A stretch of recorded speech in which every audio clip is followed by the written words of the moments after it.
10, 9, 8, 7, 6, 5, 4, 3, 2, 1, 0.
Are you ready?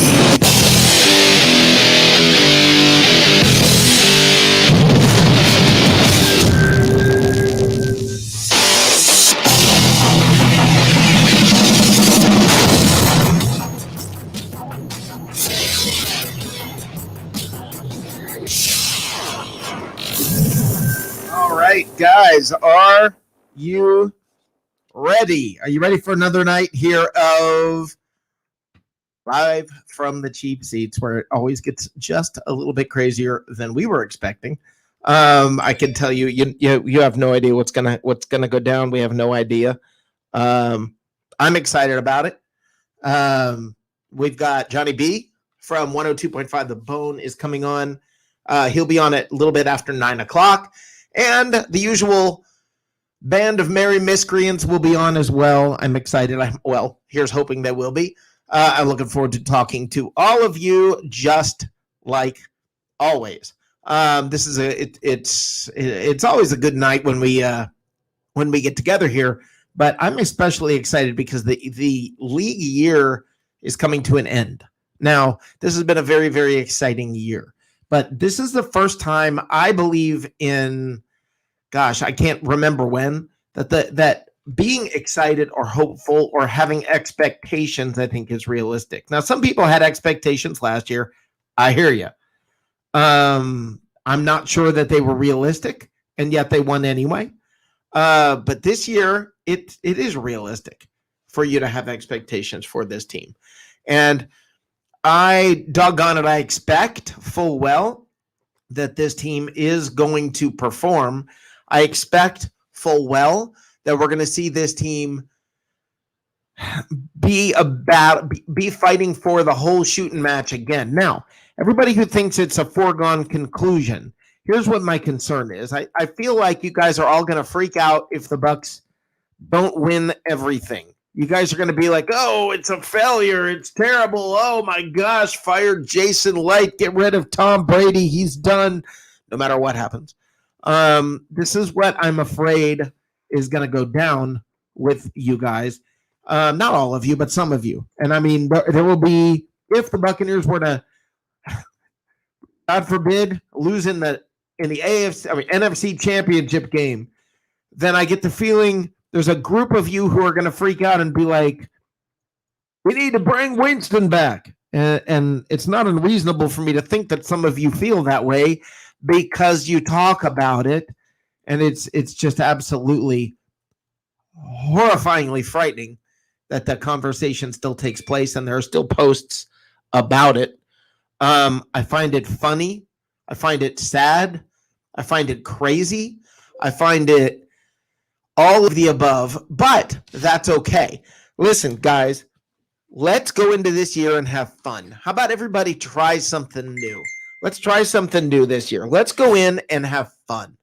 Let's go in and just have a good time. Let's not let's not stress and jump all over each other's cases, and let's not argue constantly and say who's the better fan because you've been here longer. Let's not do all of that. Let's actually just, can't we all get along?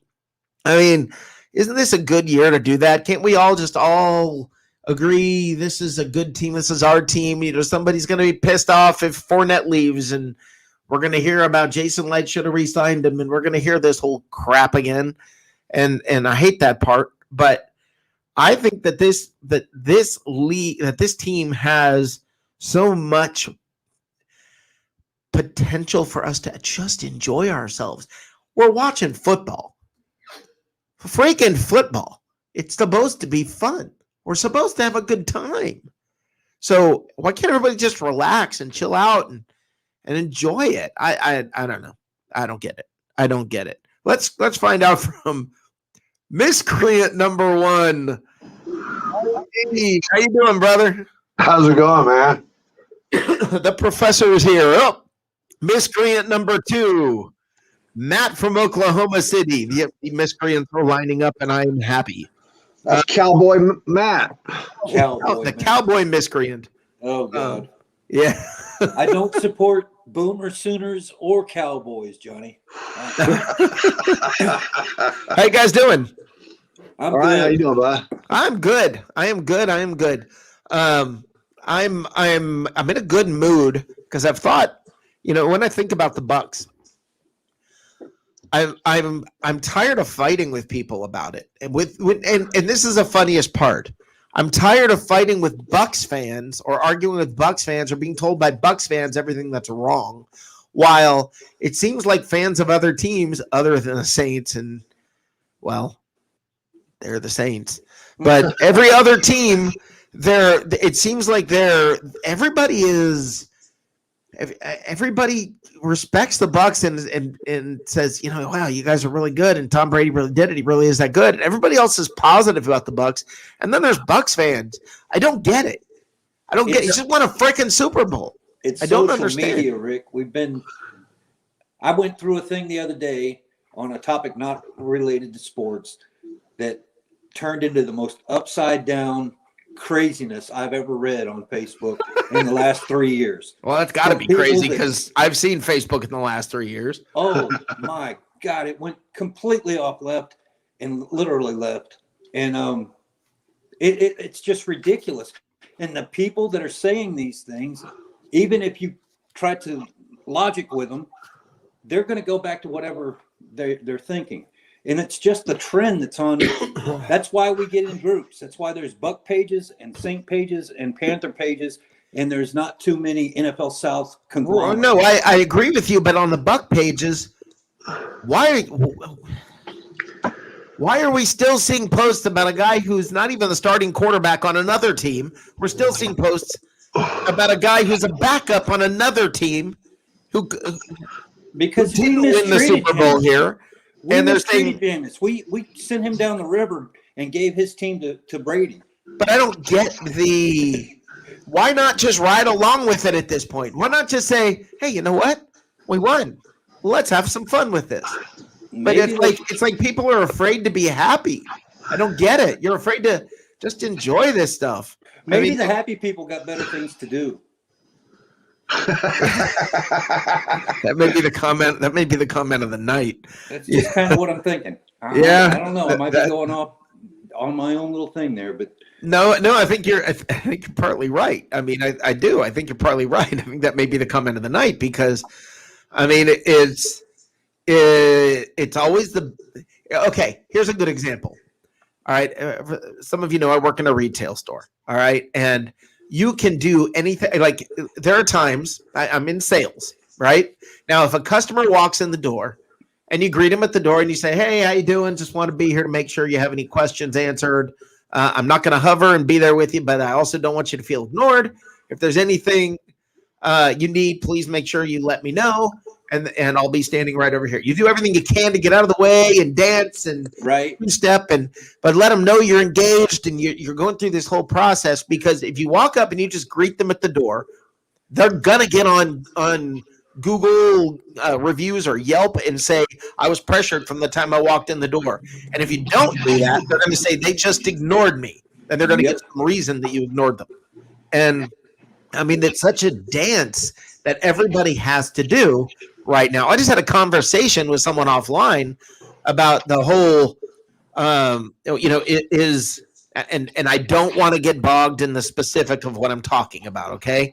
Please don't get caught up in the specifics of this, but let's say there's the potato head thing or the Dr. Seuss thing or whatever. The point is, everybody gets so caught up in these battles. Do you guys remember a few years ago when everybody was saying, oh man, Starbucks changed its cup and now all the Christians are mad? Yeah. I didn't know one Christian that was mad about them changing the cups. And the point of the matter is, what happens is corporately, it's a way for something to become relevant. When's the last time you talked about rebranding? Mr. Potato Head?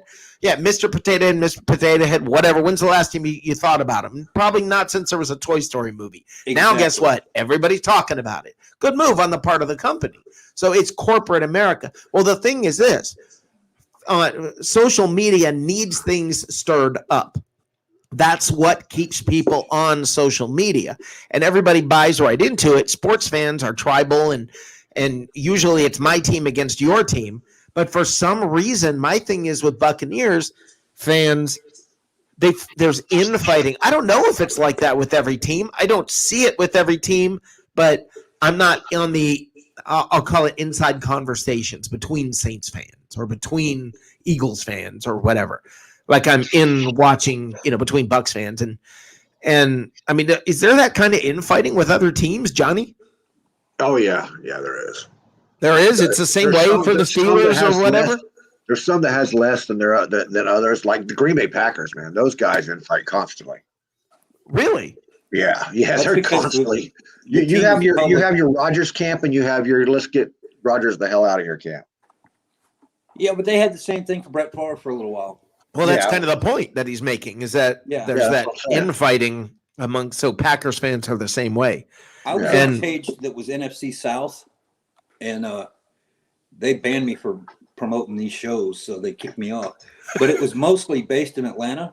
Uh-huh. So the majority of the commentary was Atlanta Falcons, whatever. Right.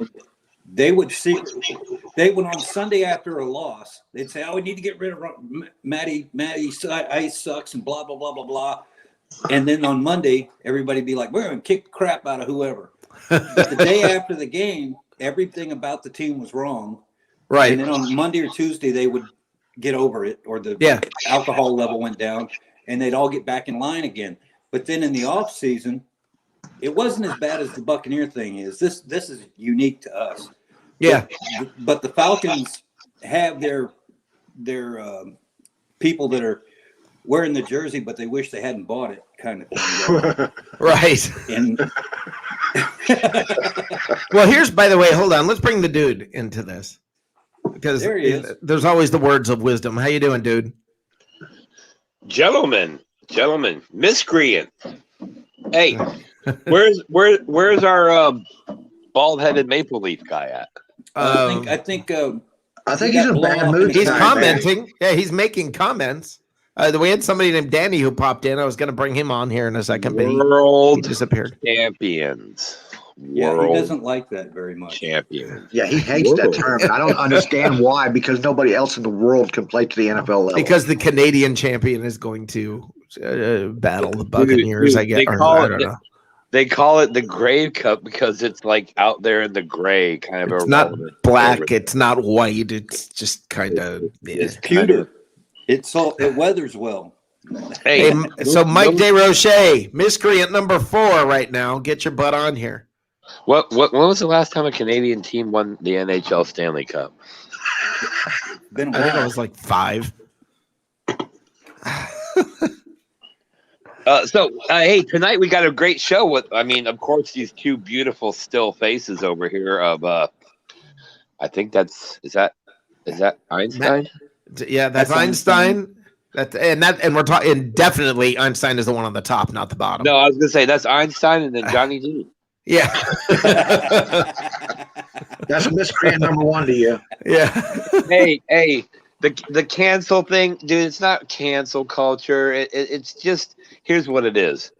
It's corporate America discovered social media. Exactly. Corporate America went to social media and goes, whoa, look at all these people who are easily influenced by a few sentences and a graphic. But how do you bring that into the Bucs? That's what I was trying to sort of bring it back towards the Buccaneers and say, why is there infighting amongst Buccaneer fans like that? Because social media, okay, everybody on social media, they have what they call their social media or online reputation. Right. Okay. Their branding. And they have argued for 6 years that Jameis Winston was the answer, and he turned out to not be. And instead of going, you know what? He wasn't. Let's move on. It's Tom Brady won a Super Bowl, but if you say "but" after that first sentence, you're an asshole. That's all there is to it. Okay? And you're talking to a guy. Words of wisdom. Yeah. You're talking to a guy who was the biggest Jameis Winston supporter when he was a Buccaneers quarterback. Do you know why? Because I'm not supporting the player, because I could give an F about your fantasy Buccaneers team. I'm supporting the logo on the helmet, you dirtbags. Right. So, but these people, back to the Bucs fans, online, the social media guys, look, dude, okay?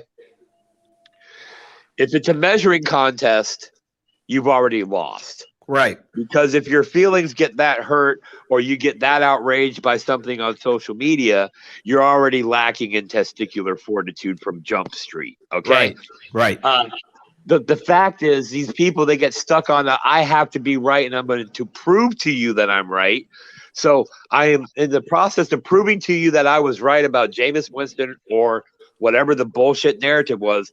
I'm going to say, yeah, well, Tom Brady came here 1 year and won a Super Bowl, but he didn't break all of Jameis's records. Bro, it's a team game, not an individual game. Brady came here, he put his Johnson on the table, and everybody jumped on it, and they rode him to a Super Bowl victory. Any other narrative besides that, you're full of it. I kind of think we need a boing there. Sorry, you caught me off guard there. Well, hey, it's always good to not boing too early. Yeah, I hate premature boinging. I hate premature boinging. It happens sometimes. But here's the thing. We're all like, oh, social media and Facebook and the millennials, they're all about cancel culture. Listen here, asshats. You guys who are whining about the millennials and cancel culture were the same ones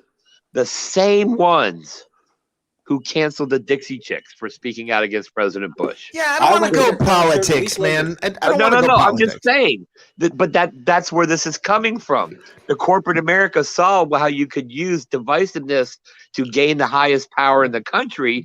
Why can't we use it to gain the highest profit in the country? Right, but I get that, but how does that translate back to the Buccaneers and infighting within the Buccaneers? Because it's all about ego and online presence. The fact is, 99% of the people who comment on here or comment on a post with snark or whatever won't say that. Well, one of the things that you said that I think is very, very smart, dude, is you brought up online reputation and what how much of a joke I think that is, and how people put stock in their online presence. And it's like face your life, don't Facebook your life. I love that saying. I mean, to me, people get caught up in the wrong. Like, here's what they're doing. They're grandstanding. It's their chance to feel like somebody. And maybe with Buccaneers fans, because it's been really hard to feel like somebody for a while, what you did is you couldn't root and cheer for the team, so you had to pick a faction within the losing team. And a reason why they were losing. You had to have the right reason why they were losing. Right. I know why they're losing. You don't, because I played college football 18 years ago. Right, like you had to choose a faction. And it was Jameis. It was Jameis, okay? But let's be honest, there's been a lot less of him lately. Okay, there's been less. There's still people talking about him on social media, but it's been a lot less. But now there's still this immediately going to different free agents that are available or different It's everybody's got to find a faction. This tribal thing, even broken down within Buccaneers fans, instead of everybody just let's all have some freaking fun. We just won the freaking Super Bowl. You know, That's kind of boring to write about. We can only. Is it really? Because I can tell you this, I sure as hell love reading about it. Yeah, but they're out there. I mean, how many articles can you write about Happy Happy Joy Joy? You got to ask questions. One more. I can tell you at this point. One push the more. free agency. As a media outlet, you're stuck between a rock and a hard place in a lot of these situations. Okay. Agreed. If you write too much glowing response and give accolades out and pat people on the back, you're a fanboy. You're a right. Dare I say, jock sniffer. If you go the other direction, if you go the other direction, you're Tom Bassinger from the Tampa Bay Times, and you get run the hell out of town. So, what you have to do is, and this is what we were talking about off camera, behind the scenes, whatever you want to call it, like it's insider crap or something. But this time last year, they signed Tom Brady, and the free agency started to like dominoes fall in the Bucs' lap, and it became talking about the potential speculation of what this team could do. Then we saw them do it. So now, as a media outlet and as fans, you need to step back and realize we're not back down there in the bottom of the draft in the early first round. Right. We are now going past speculation of what this team can be. We have seen it, and we now are going to expectation. So, if anything, be happy and cocky that your team is going to be competitive this year. Right. Don't just go like, well, I bet you Jameis Winston could have done that with those players. Okay, cool. That's what to do it. To be fair, he didn't have Antonio Brown, Leonard Fournette, Tristan Wirfs, and we could go on and on and on. And Gronkowski, and don't kid yourself. The biggest free agent acquisition this offseason next to Brady was Gronkowski. That said, what we need to learn as fans is you cross that hurdle. Okay? If you want to go back and play in the mud with the dregs who are picking in the top 10, by all means, that's your right. But we're not going to stay here and facilitate it. Move forward. You have a perennial playoff team built right now. They're going to bring back the majority, if not all, the key parts. So just like Rick said, sit back, put your feet up, light a cigar, have a drink, enjoy it. And then when we get to the game, realize we're not sitting here with speculation. We're going into the season with expectation, and that's a big difference. Before Shaq Barrett, the last tag that we had to worry about was Connor Barth. Okay, we're going in here now. You know what's funny though? This is the last. I mean, as I watch, and this is something that to me has been kind of, you know, when you see fans cheering, right? You look in the stands and they do the crowd shot, and everybody's happy and screaming and cheering and everybody's together yelling. Why is it not like that right now? Right now, of all times. Well, they can't get into the stadium right now, Rick. I'm saying right now amongst fans, why are we not like that? You know what? Look at the different people who have shows here. Look at Peter Blake. What's he constantly talking about? We're still freaking world champions. You know why? Because we're freaking world champions. That's awesome, man. I mean, this is the first year in 20. This is the first year in 20 we don't have to worry about draft Sunday. I got Buccaneer socks. I bought Buccaneer World Championship socks, and that I'm going to get to wear to work. It's going to be so much fun. Where'd you find them in North Carolina? What's that? Where'd you find them in North Carolina? This brand new fangled thing called Amazon. I've never heard of it. Yeah. And I mean, to everything's me, for sale but books. Yeah, but to me, it's like, okay. Actually, Peter Blake is making comments right now, and Peter's in the chat right now. Peter's here, and Peter, tell me if you agree, disagree. This is what it's all about, man. These are the moments we've been waiting for. Now everybody get along. I mean, doesn't that make sense? Now I will say this. What if you put 5 people in a room and they get along? See, hey, come on. You asked a question earlier about other fan bases acting the same way. I'll say this. I'm sure there's the trolls, and we won't name them here, on every fan base. But I know, being in some of these Facebook groups and watching other fans complain about what they complain about, the stupid that Bucs fans say could be scattered across the NFL.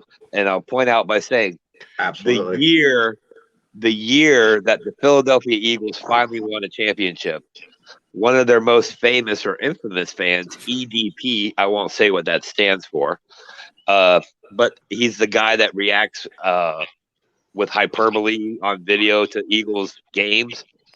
He was complaining throughout the entire playoff, and then when they won the ring, he realized, holy shit, I'm an asshole.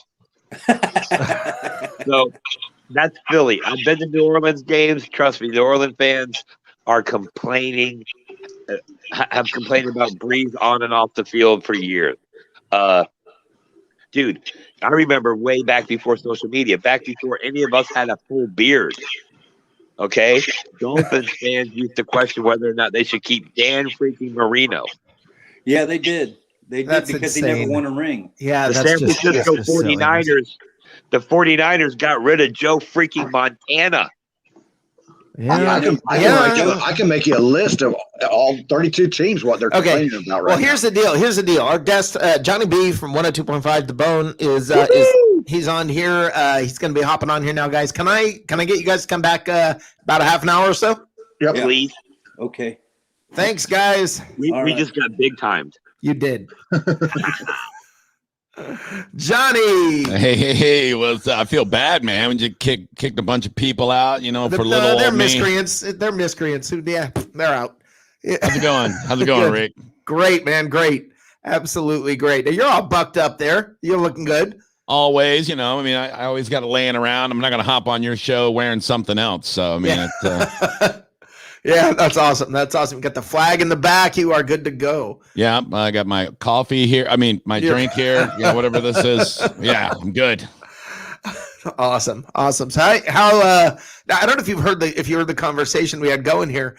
It's about Bucs fans and how there's like this tribal mentality where they'll find anything to argue about. It's like now's the time when we should all be getting along, and they're still infighting, and I don't get it. I don't understand it. It's humanity in general. It's the fabric of humanity has been torn apart over the years, and whether it's politics or sports or the Food Network, somebody's going to find a reason to bitch and have a different opinion than somebody else. I think people like to argue. I really do.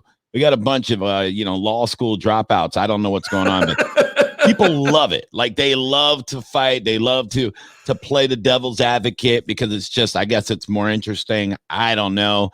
But yeah, I'm more the love fest guy. I'm more the, let's have a beer and high five because we're the greatest team on the planet right now. Exactly. And that's, and I can see you're like that because you got the mood lighting, you got your candle in the background here. Oh yeah. Yeah, man, I got it going on. This is my haven. This is where I do my work, and when I'm not at the actual studio, I do all my work here in my home studio, and I want to be comfortable. It's where I always have in my other monitor over here, you can't see. I always have like Bucs videos just kind of playing on mute, just so I get to look over and go, oh yeah, that was nice. Oh yeah, that's what we did to New Orleans. That's good right there. But yeah, I'm more the guy like when the team was playing bad, I'm bitching like everybody else because that's when you do it. You do it when you're a Carolina Panthers fan right now because what are they doing? Right? They're wondering what's going to happen with them. Or you're a Saints fan and you're like, we're destroyed on the salary cap, and we don't think Drew's coming back, and is Jameis going to be our guy? Then you can bitch all you want. Go, and he's not even signed. That's a total mess. Oh, that's my a dumpster goodness. Fire. So I don't know what's going to happen though if he plays for the Saints this year and then they lose and then next year somebody takes Jameis's team to the Super Bowl. That's going to be a big argument, Yeah, and I don't know what they're gonna, but it seems like Saints fans all get along. They all pull together one way or the other. They're all pulling together, and but then again, like I said, I'm not in the family talk amongst Saints fans. Right. I'm not there like I am with Bucs fans. So maybe it is like that. I mean, what family isn't like that? But I think it's just social media in general. Everybody has their chance to try to be relevant and be the voice and make a name for themselves or whatever. So they're all saying crazy, I don't know. I don't get it. I mean, I will say this: social media has actually given a voice to a lot of people that otherwise wouldn't be important. heard. Yes, I mean, just your common fan now, they can be pretty boisterous and have an audience on Twitter and other outlets. I mean, it is kind of crazy. I see like this Nick Citro. Yeah, my feelings aren't hurt, but I'm a little baffled. Like he puts together these brackets, like he and I'm like, where the hell am I at? It's like all these Bucs Twitter people. Do you not follow me on Twitter? Do you not see my in-game commentary on Twitter, man? Like how am I not making it? And then there's some guy that works at Circle K's in your bracket. What are we doing? I'm a member of the media, Nick. Hey, Nick Citro. What the hell? I've got a thing here. I don't know if you know about this. But I've been calling him out. I don't know if you know this, and then saying one of these days, Nick Citro will grace our presence with one more time. The return of Nick Citro will happen. So Nick, if you got the balls, now would be a great time. Now would be a great time. You got someone to answer to. There you go. Come on down, kid.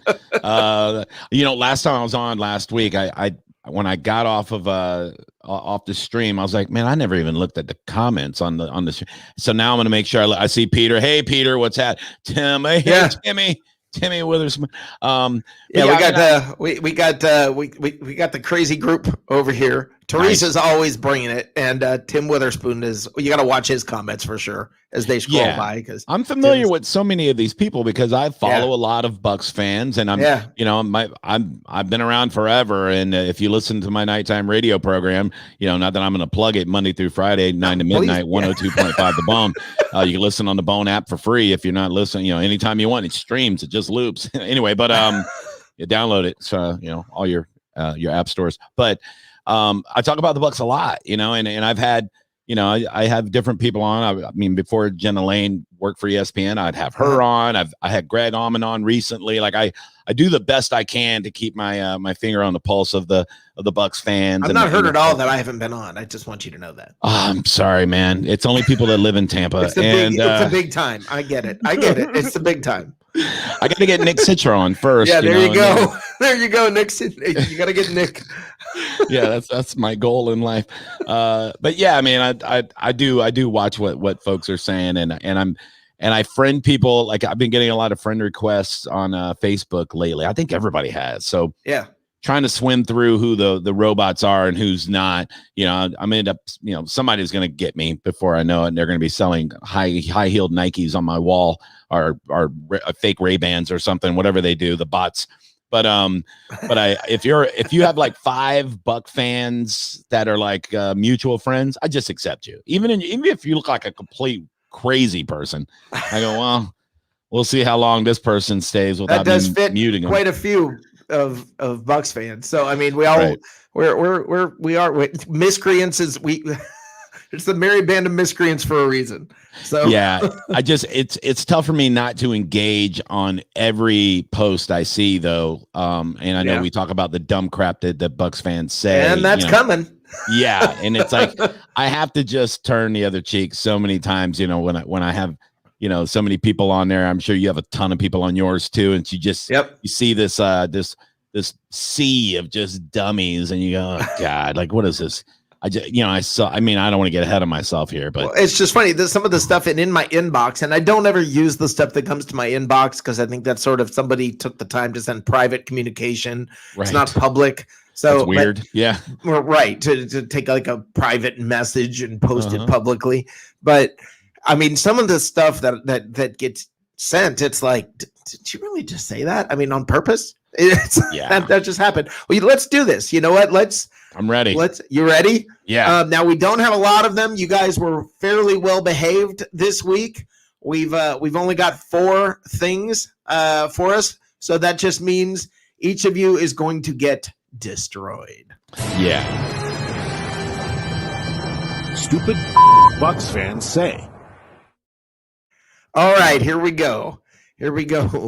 Number one. Do the Bucs regret not taking Derwin James over Vita Vea? Shut up. Never say Derwin James again, okay? Thank you. Just stop, you dumb. Quit it. All right. First of all, Derwin James didn't even play like, I don't know, a season and a half when he first started. Okay. I know Vita Vea was banged up too, but the little time that he's played, he is an absolute difference maker. He is an earth mover.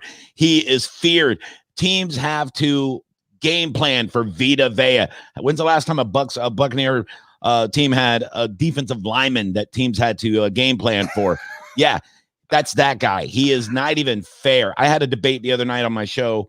This guy called in and he's like, because I said, that the old school players that, some of them probably didn't deserve to be in the Hall of Fame because there was less teams. The competition, right. I said the competition wasn't as difficult as this guy called in. He's like, you're crazy. Best linebacker ever, Dick Butkus. I'm like, first of all, worst name ever. Dick Butkus. Worst name ever. Second of all, yes, great player. Hall of Famer? Sure. But and this guy said that that's every linebacker's measured against Dick Butkus. I go, no, they're not. They're measured against Ray Lewis or Mike Singletary or Lawrence Taylor. No, Dick Butkus isn't in the conversation when you start talking about greats. I said right now, Devin White is better than Dick Butkus. And he's like, You're crazy. I'm like, okay. First of all, Dick Butkus was playing against 6 teams, and one was a barbershop in Pittsburgh. All right. Devin White's playing against the most elite athletes in the world. They use sports science and nutrition. They're faster, they hit harder, and they're smarter than Dick Butkus. Anyway, can you imagine putting him on the field now? He would be average, but I digress. Back to Derwin James. Okay. Please no. I mean, I'd actually rather talk about Dick Butkus. Yes. Or Dick Trickle, another great name. Oh, my God. Yes. Can you imagine? You have to stop every 2 laps if you're Dick Trickle because you got to go to the bathroom again. But, I mean, how can you still bring up? I mean, sure, there was an argument in the first season or two because Derwin James is great right out the gate. He was great at Florida State. Sure. And it took Vita a little bit. They got hurt in the first season. Yeah, and he was also, he was playing on that old Bucs defense, so it wasn't quite the same. Yep. And no defensive lineman is awesome as a rookie. Even Warren Sapp wasn't that great as a rookie. Okay, that's right. So you got to give him a break. So when you look right now, the conversation shouldn't be had anymore. It's March 7th, 2021. Who's a better player? Who's more valuable? There's no doubt. I mean, it's crazy. Let me ask you, a simple question is this. Can you name the last time Derwin James had an impact play? No. Because I can name the last time Vita Vea had an impact play. It was in the Super Bowl. Yes, he does it all the time. He is a problem. He is a problem for defenses, and it's no mistake. Everybody sees the difference. I mean, sure, Shaq Barrett still had all the pressures when he was out with the ankle, but as soon as he gets in the game, those pressures turn into sacks because he is collapsed in the pocket. It's not he's not fair to play against. I mean, it's just not fair. What he does, you saw what he did to I can't remember the center's name for Green Bay because Vita Vea knocked his name off his jersey. Yeah, he just ran right. I mean, literally backed him up, ran right. This guy was in the directly Pro Bowl, and Vita Vea picked him up and threw him like he was a baby. Get away, baby! I got to go get the quarterback. It's unbelievable. Well, you know when they talk about I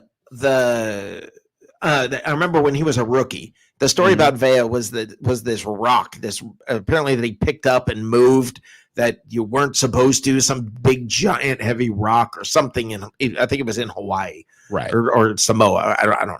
I don't know. Somewhere. I don't know. In the Pacific somewhere.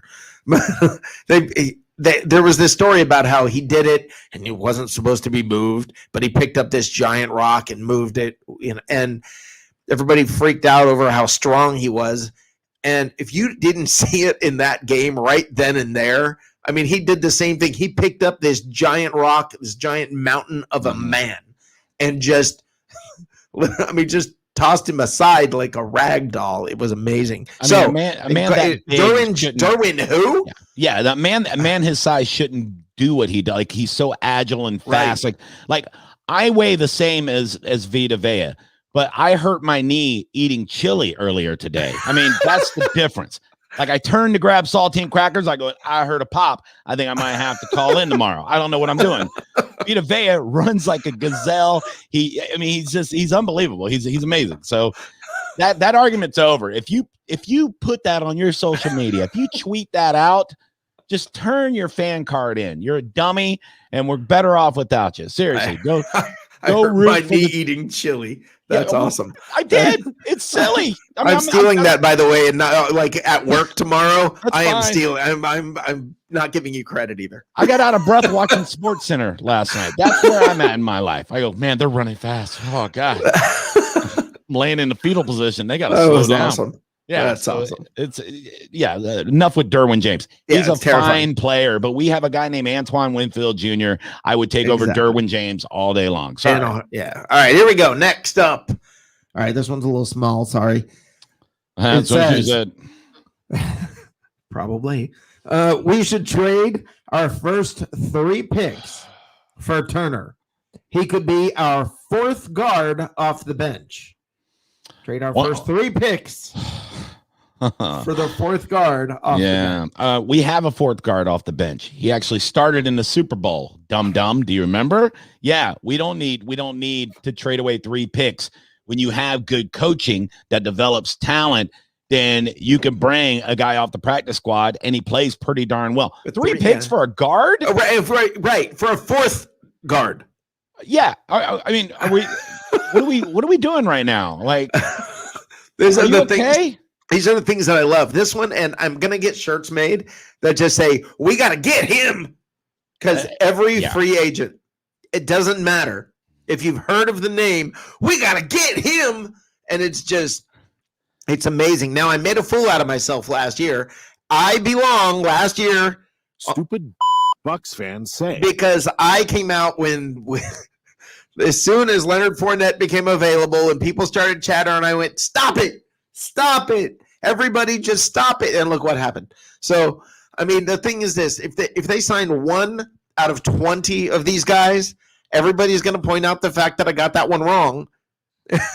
Forget the other 19. Right. But yeah, that's how it works. And it's all good because sometimes I say stupid stuff. It's okay. We're not perfect. All right. We're fallible. I mean, we're going to say dumb things sometimes. I had one yesterday. Partly my job. Yes, exactly. Yesterday I had somebody actually DM me a stupid things that Bucs fans say. And I mean, I understand from like a fan standpoint, you have a soft spot for this guy. But somebody said the Bucs are stupid if they don't grab Gerald McCoy right now. And then I said, yeah, well, I mean, I wouldn't mind him coming back on a cheap contract. I said, but why would they be stupid? And then his next answer was, because Gerald deserves it. Why? Did you see the posts about Jameis should get a ring? Yeah. I also heard one about Gerald McCoy should get a ring. Yeah, no, we lost with them, man. They weren't on the team that won. It's so aggravating. It really is. Like, you know what? My ex-wife's new husband should get a ring because, I mean, she would not be the girl she is today without the abuse she put me through for 9 years. There you go. Well, it's just, to me, it's like, it's amazing. It's like you weren't good enough, but you tried really hard. This is such a participation trophy thing. Yeah. It's just, it's the on the largest stage possible participation trophy. It's like you should get a ring because you used to be here and tried hard. Yeah, no, man, no. I'm sorry, it didn't work that way. That's how it works. I can tell you a freaking story when I was in Little League. This is how hilarious this is. I'm 11 years old. I remember this so vividly. Standing on the freaking field at the end of the season, they had the awards thing. All the teams are on the field. They're passing out trophies, and I was pissed because everybody else was getting trophies. I was mad. It was bugging the heck out of me. The whole freaking time I was mad I wasn't getting a trophy. Guess what happened next year? I got better. I practiced harder. Yeah. I played harder. I did what it took, and we ended up. I got trophies for individual stuff, and the team got trophies. Why? Because we were pissed. Yeah, I mean that's look, I got plenty of those stories. I remember I was too heavy to play in my weight division at 10 years old, so they put me on a team with the 13-year-olds, and the coach called me my nickname. He called me Ladybug because he said I looked like a ladybug fluttering around on the field. I was scared to death. These were teenagers and they were killing me. So he called me Ladybug so much that by the end of the season, I was starting, and he was like, "Look, I'm sorry. I'll stop calling you Ladybug. You got to stop hitting our players so hard." I'm like, "No, man. No, Ladybug." I'm talking in the third Ladybug. I'm like, "No, Ladybug's pissed." Yeah. Yeah. And that's, that's what it takes sometimes. That is what it takes sometimes. And I mean, sorry. I coached youth football for a long time, and it's like, and I know it's a whole different world because I wanted to coach the way they coached me in the 80s. And it's not going to fly. So I had to find a way to say, your son's not playing, hey, how come my son didn't play but 5 plays last game? Well, because that's the minimum they have to play 5 plays. And, your son, he's just, he's trying, he's getting better. And in my head, I'm like, your kid doesn't want to be here. Right. The kid hates football. He hates you for bringing him every day. Right. Put him on the chess team where he might have a shot. This is sad. Your son is soft and he's a nice boy, but this is not for him. He cries every time the other kids hit him, but well, whatever you want, mom. So, but if that was me, in 1986, first of all, you don't get on the field if you suck. You don't even make the team. You have to try out to make the team. Yeah.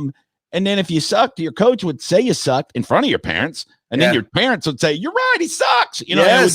And the whole neighborhood would chant. There are two kinds of people that crack me up. There's the guy that remembers what a great athlete he was and how he was going to be a star. If you remember, even from Napoleon Dynamite, Napoleon, I could throw this football clear over that mountain right over there. Right. Yeah. So there's that guy.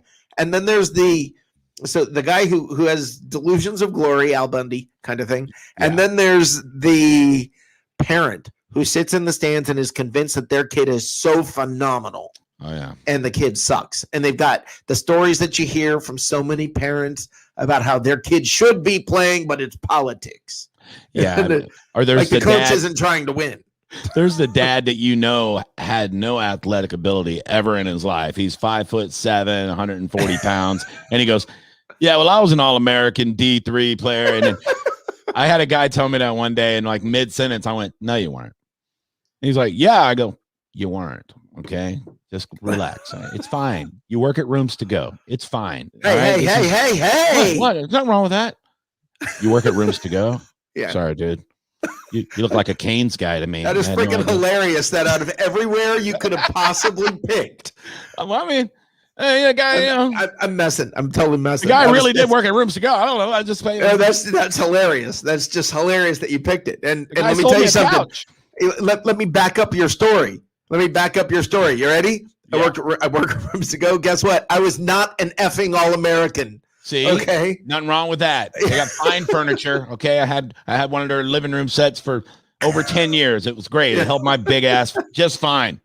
Just fine. I'm just telling you. And it's a better name than Badcock. Before I get fired, I'm going to move to the next one. Okay, here you go. Butta Smooth. Now, Butta Smooth has got to be brought up for several reasons, not just the name, but you ready? Never was a Tom Brady fan until he come here and helped us win other Super Bowl. One word. Mm. But he is the GOAT outside of Bill Russell. But he is a great leader. We told the world for years that we was one quarterback away from the Super Bowl. And look at God. But let's make it happen again. Go Bucs. So I want to bring this up. I want to bring up a couple of things. First of all, Butta. Now, first of all, how many times does he say but? You ready? Never was a Tom Brady fan until he come here and helped us win other Super Bowl. But he is the GOAT outside of Bill Russell. But he is a great leader. We told the world for years that he was one quarterback away from the Super Bowl. And look at God. But let's make it happen again. That's why he's called Butta Smooth. There's a lot to unpack here with this tweet. I mean, you want me to bring it back up for you? We could do a whole show on this tweet. I mean, I'll break it down. Let's see. All right, let's see here. First of all, great profile pic, very handsome man. So I'm not going to make fun of him at all. Like, I look like a giant jelly bean with a hat on. So this guy looks great. So never was a Tom Brady fan until he come here and helped us win other Super Bowl. Okay, win should not be capitalized. Came, whatever. You know what I mean? Not going to nitpick. I don't think anybody in Tampa was a Tom Brady fan before he came here. Right. I mean, until you put on that jersey, I mean, now you're on my team. I will be a fan. I think we all respected Tom Brady, most of us, and the people that hated him, it's because he's great, and people just love to hate people that are great. When you have a team that you root for that is a perennial loser, it's natural to kind of hate the perennial winner. But then when he comes here, it's like, okay, now I'm a fan. It's like, see, that's how it works. He just explained it. That's why Gerald McCoy, no. Jameis, no. Yeah. That's how it works. And here's the thing about Gerald McCoy, to go back to that real fast. I don't want him on the team. And it's not because of him. I've met him, sweetheart of a dude. I just don't want any of the old losing culture back on my team. I don't care if he's a backup. Yeah. I'm just afraid he's gonna have that Mike Smith stank still on him or something. But I don't want that. Not him anymore though. That's the thing, is before we relied on him. Now he's just he'll get some plays here and there when it's right. And it feels like to me like his big problem as a player was he got in the backfield very well. So well that he would not fill run gaps. So people would run right past. But he also couldn't do anything once he got in the backfield. It was like he was afraid to hit the quarterback, apologizing when he did. It was just not a good. Yeah, we're a one gap team now. 3-4 defense. You know, it's gap integrity. It's like you don't have to be like this big flashy guy as a defensive lineman. Just don't let people run through your assigned area and clog up the hole. I played nose tackle in high school because I was big. I was fat. And the coach told me that. He goes, your job is to just lay in the A gap and don't let people come through there. He goes, I don't care if you're eating a damn fish fillet, as long as you get in that A gap and you don't let people run through. I don't care if you ever make a tackle. I'm like, I can do that. I have a fish fillet with me. What are you talking about? So, as a matter of fact, I mean, how many sacks did Vita Vea have? Like 1, 2? I don't know. Yeah, something like that. And that was mostly when he just pushed the guy back into the quarterback. Oh my goodness. Yeah. So it doesn't matter. We don't need Gerald McCoy. Okay. I don't dislike the guy. Okay. It's just, that's like saying, let's bring I heard somebody say this the other day. Jameis is a free agent. Why don't we sign him to sit behind Brady? Just shut up. That too. Shut up. Yeah. Stop. Stop that. That's it. There you go. Stop it. Stop it. Just shut your darn mouth right now. We're done, man. We're done. That's I don't care who the backup is. We're good. That's the other one too, and I know you see this, Rick, all the time too. Why don't we draft a quarterback with that 32nd pick so that we can start Okay. Thank you for this. Thank you for this. Okay. I've been wanting to get into this exact subject. Yeah. All right. This is please go, because good. All right. Here's why you don't. Because we don't care about 3 years from now. We don't care about 2 years from now. We care about 2021. That's why we're trying to bring back all the players. It doesn't matter if we mortgage our future, because the future doesn't matter, man. Tom Brady's got super short shelf life. Everybody knows that. Sure, he might play till he's 50, but we don't want to take a chance that he's Lou Groza or whoever the hell plays till they're 50, right? We want to win this year, right now. We don't care. We're not going to pull a Packers move and draft a quarterback when your quarterback is still playing at an elite level. It's stupid, right? We can get a quarterback down the line. It doesn't matter. Oh, maybe we'll get Aaron Rodgers when Brady retires. Who wouldn't want to come play here if we're still winning? But you stop thinking about the future. Okay, this is why people get married. It's a mistake, okay? You're thinking too far ahead. Enjoy the girlfriend you got before she cheats on you in 4 years, because it's probably going to happen, okay? Stop. Let's live in the now. We're Super Bowl champions. We're the best in the world. Let's stay the best. I don't care who the quarterback for North Dakota State University Tech Vocational is. Thank you. Shut up. Thank you. Lineman to protect Brady. Now, period. Yeah, I want, you know what I want? A backup tackle, not a guard. Yeah. I would like to get a tackle. That way, if something happens and one of our tackles go down, we're not bringing in Wells, no offense, Wells, nice guy, good number, Right. same number I wore. But But I want to see seven. I want to see 7 draft picks of nothing but linemen, both sides of the ball. That's all. yeah, I Nothing wouldn't else. mind if you wanted to throw a couple of middle linebackers in the draft, and maybe grab one of those since, the draft shouldn't even be talked about right now. Free agency is our next conversation because they don't know what they're going to do in the draft until we figure out who the hell's coming back in free agencies. Yeah, and we'll have to save this for next time. Right. But next time we can talk about one of my favorite subjects, and that's mock drafts, like 1.0, 2.0. Oh my goodness. Yeah. Whenever people start talking about them, you can literally watch. My eyes will glaze over it. It's visible. Yeah, it's amazing to me. It really is. And my favorite thing is the NFL Network and these other, mainly them during the off season, because they have to find things to talk about because they're a 24-hour-a-day station that covers one sport, and it's tough when there's nothing to talk about. So when they have these lulls, I don't know I would love to work for them as a producer because I would have fun with it. Because last year I saw, and I'm not making it up, I don't know if you saw it, they were like, who would win in a real fight between a panther and a jaguar? I'm like, okay, you guys need to just play replays, man. This is bad. Like, what are we doing right now? Is this one?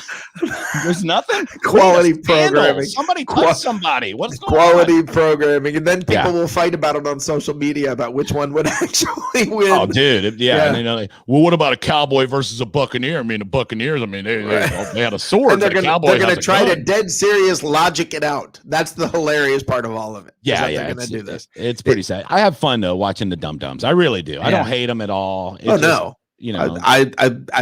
I absolutely am entertained by them. That's why I'm here. Last one. What is that? Oh, shoot. I may have lost one here. Yeah, I may have lost one. That may be it, guys. It was so bad you deleted them. That's good. I might have deleted the last one. Yes. Good golly. Oh man, that's fine. Stephen Glasker says, as Johnny B says, live for today. Look, as a morbidly obese man, live for today is our theme. You know what I mean? I'm gonna get off this show and I'm gonna go eat some cheese and I'm gonna wait and see how tomorrow looks. I will bring up one. And this is something we brought up on the show previously, but I love this one so much because it's a gift that keeps on giving. All right. Max Kellerman. Aaron Rodgers could have won the Super Bowl with this Bucs team. Brady's best contribution was finding the right stacked team. Now, right then and there, you and I could have a blast with this, right? Yeah. Did you read below there? I did not read what was under it, but okay. Shannon Sharp's response: 7 rings, Max. Yeah, exactly. And then Brady's on there too. Look at what Brady says. Yeah, I remember this. Yeah, 11 championship conquering, then walk off. It's so stupid. Max Kellerman is. I've never been a huge fan of him, But this season, he has made such a clown of himself. The way he came out and just trashed Brady the first several weeks of the season, and now he's trying to find a way to still support his narrative. He's like one of these, political pundits, or one of these people with the coronavirus, and they're going to stick to what they believe in. And if science shows them something different, then they'll go, well, for instance, the Super Bowl spreader event that was supposed to happen. And look, I'm not getting political here. Like I actually had COVID in November, so I'm not saying it's fake. All right, it sucked. It was horrible. But there was this writer for like one of these local papers, and they said they showed a picture of like the Bucs celebrating, fans in like Ybor City, and they said, "Oh, it's gonna blow up now. We're all gonna die." And I said, maybe it might blow. I don't know. Let's see. Fingers crossed. And I have this theory that all the young people that are out there partying have already had it. So they're all kind of, they've already spread it to each other so many times over the last year. So when the numbers didn't go up, I saw the same writer like 3 weeks out of the Super Bowl go, well, it's not completely done. Sometimes it takes a month, and I go, just stop. The national news is already saying it didn't happen. Okay. It didn't happen. Yeah. Relax, people. Okay. Let's not live in hypotheticals. Well, that's the thing though. But even if it did happen, I promise you the side that said it wasn't going to happen would find a way to back themselves up and say, oh, well, that's just fake numbers. And that's just, you just believe what you want to believe. You see what you want to believe and you go. So that's Max Kellerman in a nutshell. So Tom Brady takes the Bucs the most losing franchise in the history of the NFL. It takes him to a Super Bowl his first year, and he has to say, "Oh, we had a stacked team." And shut up, man. Just please stop. You know what he accidentally just said? The Bucs are good. It hurt him to say it. Probably. I love it when people say it though. Like I love to hear people that aren't Bucs media say, and I don't know if it hurts them to say it, but when they say the Bucs are the world champions, they're the best team. Yeah. Like I saw a ranking come out the day after the Super Bowl. They ranked Kansas City above the Bucs. They put the Bucs number 4 for next year. What are you doing? We just beat the hell out of them. Like we stomped on them. Like how are you? It's just sexy to watch Patrick Mahomes run around and do Madden type of plays, and that's literally what they're doing is they're reaching out to that young fan base. Yeah, that whole thing, because that's what's sexy right now. Tom Brady standing in the pocket and throwing for 190 yards and beating the living crap out of the Kansas City Chiefs isn't sexy. You know what's sexy? 7 rings and not sounding like a Muppet. That is what's sexy to me. And no offense, Patrick Mahomes. I mean, I think he's great. He's fun to watch. But, I mean, how do you make $500 million a year? I think we talked about this last year. Yeah. You make $500 million a year, and then you go to the press conference and, well, I did the best I could, with the team just the Bucs. What do you think, Kermit? Well, I don't know. Piggy, what do you think? I just think that the Tom Brady. It's so stupid. I can't listen to the guy talk without laughing. Even when he says serious stuff. He was talking about a charity that he was and I felt like a jerk because he's like taking care of like kids, these kids are handicapped or something. And he's like, it just means a lot to me, when you see a child in need. And I'm like, please stop doing this, man. Please don't do this to me, Ozzy. Yeah. Yeah. Stop it. Yeah. So, oh man, that's my point is, screw you, Max Kellerman. Yeah. So, I don't like him. Well, listen, I've had you on here for a half an hour, and I do not want to wear out my welcome. No, it's fine. I am in between meals. I do want to remind everybody. I do a lot of stand-up comedy in the area, and I love meeting Bucs fans out at the show. So if you come out, I'd love it. Come up and say hi to me. I'm going to be all over the place. I'm in Sarasota coming up this weekend. Where do they see this? JohnnyBComedy.com has my schedule up. Of course, Johnny B Comedy on Twitter. You can follow me there, and Johnny B Tampa on Instagram and TikTok and all the other stuff. But yeah, I'd love to see some of you guys come out. People are starting to come out to shows now, and we're starting to open up a little bit. People are feeling a little more safe. I'll be, like I said, Sarasota. I'm going to be in Bradenton for a couple of shows this month too. I'll be at Motorworks on the 20th. I'll be at 88 Piano Bar on the 26th. So yeah, in Port Charlotte, I'm coming to Vasani on the 27th. Look, on the 31st. I'm gonna plug all my shows right now. All right, just shut the show down. We'll be back. Just have a scroll. We need the little scroll going with this. Exactly. So listen, you know what else would be fun to do? And I'll talk to you about this, is get some clips of you, some Bucs comedy, and we'll put them on from time to time. And that'd be a fun little thing to add. Okay. In. Yeah. I am writing some stuff. Now that the Bucs are world champions, I think it'll be a little more for me to hit for national media. Yeah. I'm gonna start posting some clips and things. So that would be come awesome. to Atlanta. I would love to, Teresa. I love Atlanta. Atlanta's awesome. So is Atlanta not one of the best? I live in Charlotte now. I just moved here from Atlanta. Yeah. And I will tell you, Atlanta is awesome. Just don't go to the Varsity. Way overrated. That food is garbage. Oh, yeah, it's nasty. I don't get it. It's just because it's been there for like 100 years. But yeah, the food sucks.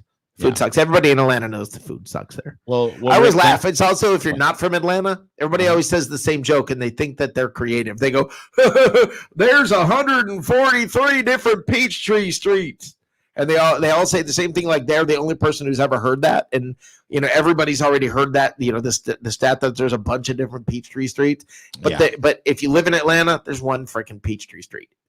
You know? Johnny Dean asks Johnny B. Pittsburgh. As far as comedy, I've been to Pittsburgh many times. The Improv is awesome there, and actually like Pittsburgh. It's the only city in Pennsylvania I like. Everywhere else, doo-doo. I'm serious. Pittsburgh is like Tampa North to me. It's just like blue collar, cool people, eat big ass sandwiches. I like Pittsburgh. Yeah. And it doesn't get better than that. It does not get better than that. Thank you so much, Johnny. I really appreciate you coming on. I really do. You add a lot to the show, and I look forward to having you hopefully back on next week. Maybe. You never know. I mean, I hope so. Unless I'm doing comedy somewhere, you never. I'm highly sought after. He's an important man. I might be playing a bar that used to be a Circle K in Ocala or something. You may be at the Garden. Well, don't say which. Yeah, my garden. Just back leave there. it there. Just say the Garden and leave it there. Thank you so much, Rick. Thanks, Take it easy, fans, for listening to my mumbo jumbo. Appreciate it. No, you are a whole lot of fun to have on here. Thank you. I'll be on the bone tomorrow night, 9:00. Tune in. Monday Night Meltdown. I will do that. I will be one of the people listening. Maybe I'll even call in. Have a good one. Better. Thanks, buddy. Appreciate it. Take it easy. All right, Johnny B from 102.5 The Bone, and that is a whole lot of freaking fun for me. I love having that guy on here. He makes he makes that a whole heaping a lot of fun. Now I want to bring the miscreants back. So all of you guys, all my miscreants, let me put the link back up for you. Here we go. So you guys can all get your butts back on here. Line you all up. And the first one here, who's been patiently waiting, Steve Glasker. Hey, Steven Glasker, how you doing, brother? How you doing, brother? What's going on? Nada. All right, let's bring Johnny Dean, miscreant number 1, in. What's up, Steven? My merry band of miscreants are coming back. Where the heck is the Canadian miscreant? He hasn't come back. He's not come on tonight. That's not okay. He's not having a good night, man. Yeah, and the dude's back. The dude. The main miscreant. I think maybe Mike DeRoche got canceled. I'm not sure what happened. Where did Mike go? He got mad because you called them world champions. World champions. That's right. Speaking of world champions, bro, world champion Johnny B coming in with haymakers, bro. Gotta love it. That was great. What a great start to the week, right? Yeah, absolutely. I mean, this is the way to basically go. You know, you go into Monday night with a whole lot of fun stuff to be talking about. We're definitely stacking up your pockets full of plenty of good stuff to say. What does the foul mouth producer have to say about you losing the damn stupid stuff Bucs fan does meme? Well, here's the only thing the foul mouth producer has to say. Look, I'm taking the night off. So all you twits just leave me alone. I don't want to hear from any of you little f***ers. Go away. Get off my lawn. Get off my lawn. That's all he had to say. I don't know. I guess we all need a day off. He took a personal day. I don't know. Which I think he took personally one way or another. Well, which is actually equal to 9 days, I believe. Did I just see a video real quick come on the screen of Matt Coulson's midsection? That's some milk going on there. That is a hard-earned 54-year-old potbelly you were looking at there. It's a one of a kind.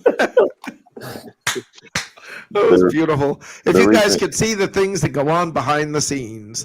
Hey, Matt Coulson obviously suffers from Dunlap's disease. Yes. Dunlap and Dunflopped. Yep.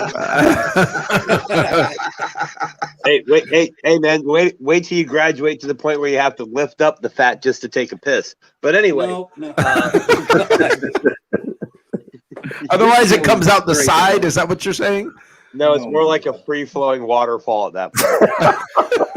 Oh, wow. It took Matt a while to get on because he had to figure out how to spell miscreant. Yes, it did, actually. That's what I was doing, Stephen. I looked it up. I told you it's not an Oklahoma thing. I know. It's not an Oklahoma thing. It's all right, bro. Matt just single-handedly screwed up the entire Google analytic for Oklahoma. No, it's too many syllables for Oklahoma.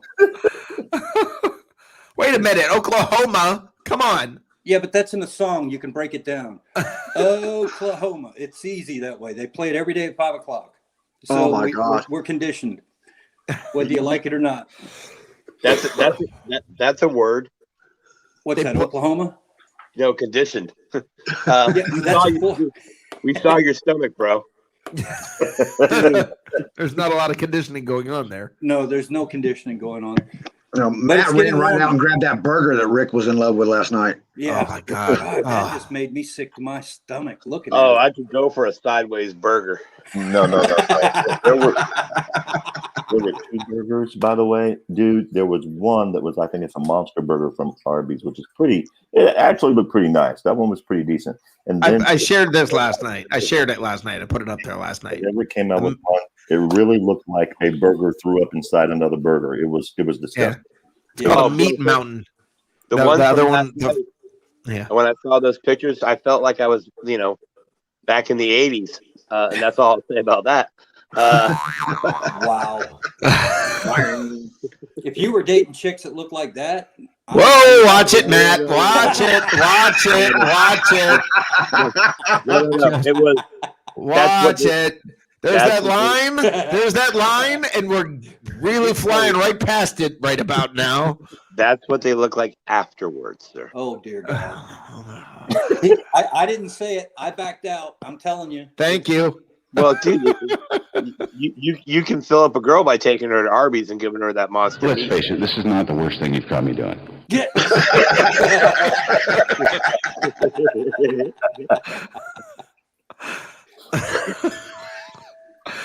Oh, okay. Man. Okay. Did you ever get your issue solved there, Rick? Excuse me? His boring I see your hands are still not showing. It's a little person. That's a little bit of a personal question, isn't it? I mean, to be asking on the air. I was actually talking about the Bucs fans issue you had earlier today. Oh, okay. I want to point out that Johnny's saying to Rick, I can't see your hand. Johnny, he can't see what any of us are doing, right? bro. Yeah, exactly. Yeah, exactly. yeah, Johnny telling me, I can't see your hands, Rick. Yeah, thanks, buddy. Well, Can't see anything. I could come on, but you guys don't want to see a naked white guy sitting here. No, we do not. No, we do not. No. That's all I have to say about that. Well, Johnny did say my voice does something for him. So that's Johnny's got all his Bane comic books spread out, center folded on the bed. Yeah. That's what it is. Oh, yeah.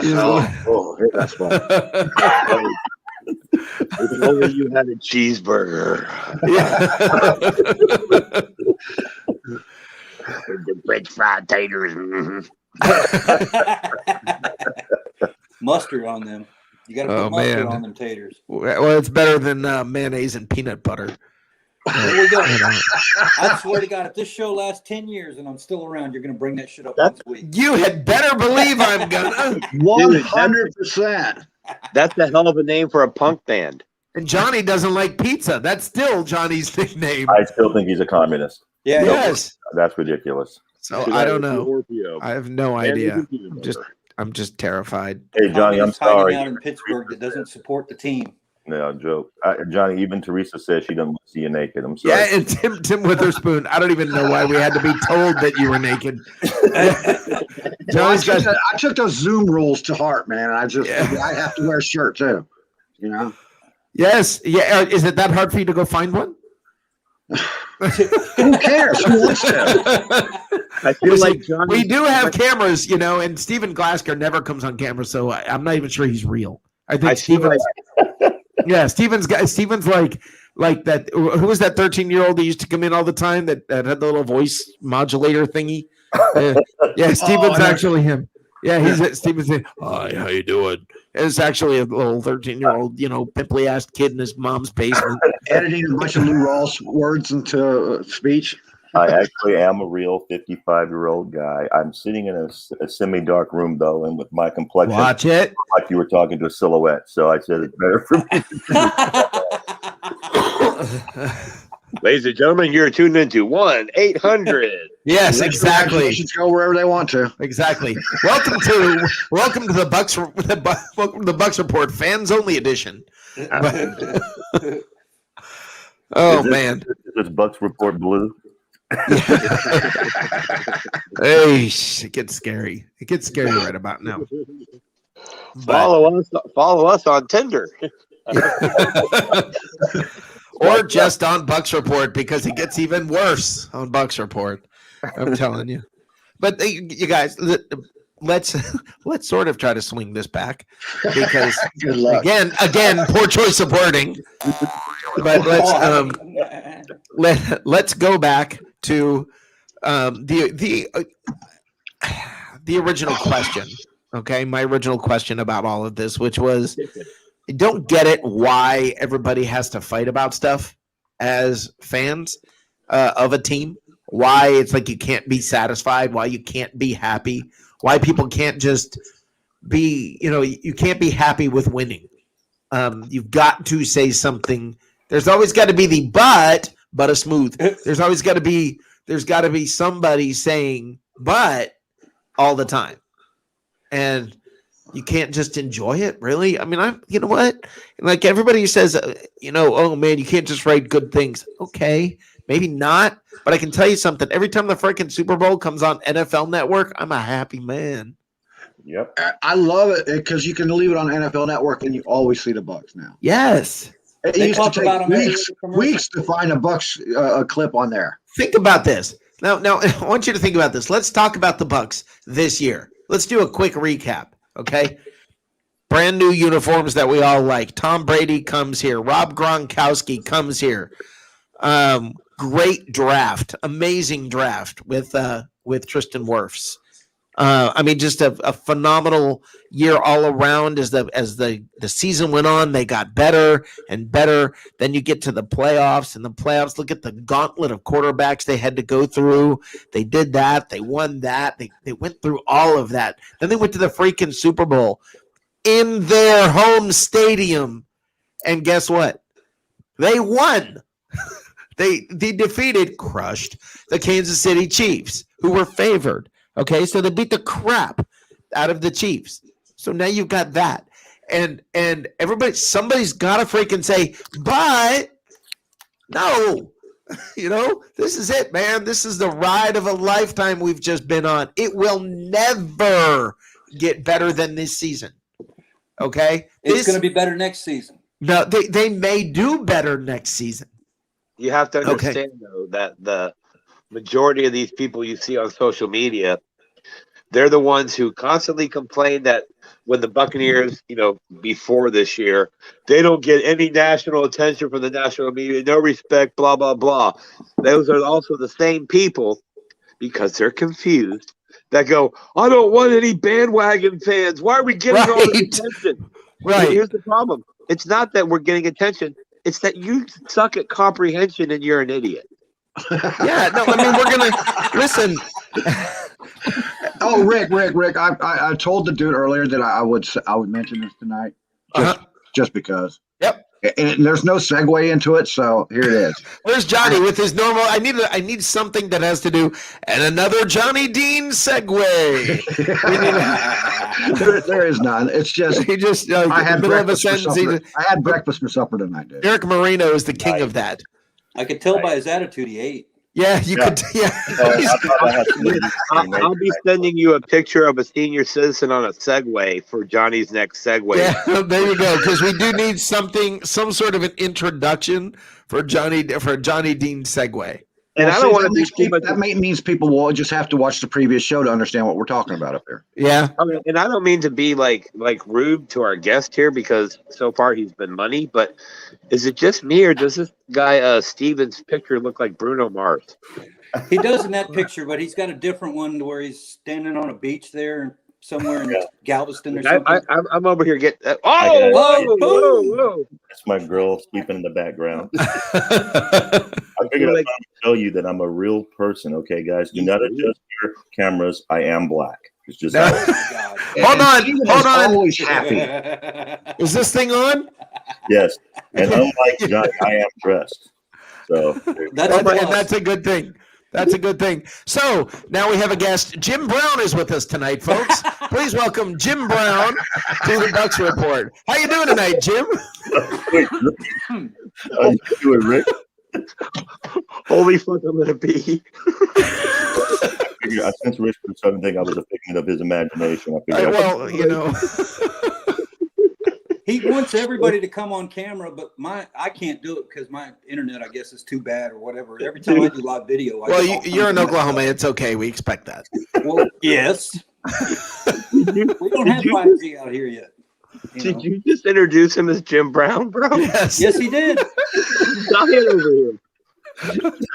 But he's a fraud because he doesn't have on the dashiki thing, the hat and the shirt. Yeah, Jim Brown's always got on. So sorry.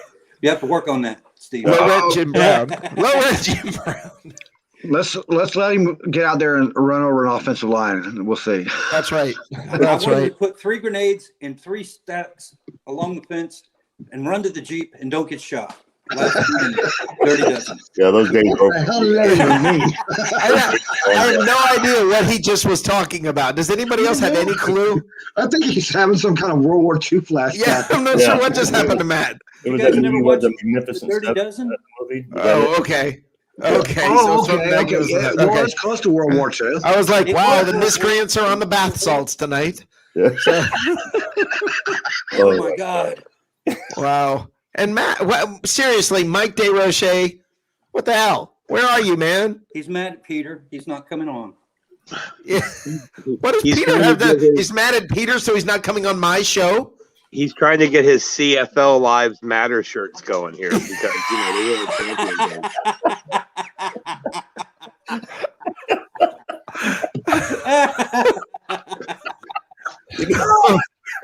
Might be the case. He's trying to get his Grey Cup championship hat. Oh wait. Hey, dude, I like that. That's hilarious. I feel a little dirty. I don't know what we're referring to. Mike DeRoche, yes, he's boycotting. Mike DeRoche is boycotting because we call the Buccaneers world champions, and he says it's not really world champions. It's just America. Just America. Well, the thing is this, Mike DeRoche, Mike DeRoche, I'd love to see a Canadian team play the Jets. And let's see what happens. Or Alabama or Clemson. Right. Alabama and Clemson. Right. Or come on. Or any of the high schools in the Miami-Dade area. Ohio State. Eastern Kentucky would probably give him a hell of a game. Tim Witherspoon. Northwestern. Tim Witherspoon. You ain't black if you have to tell us you're black.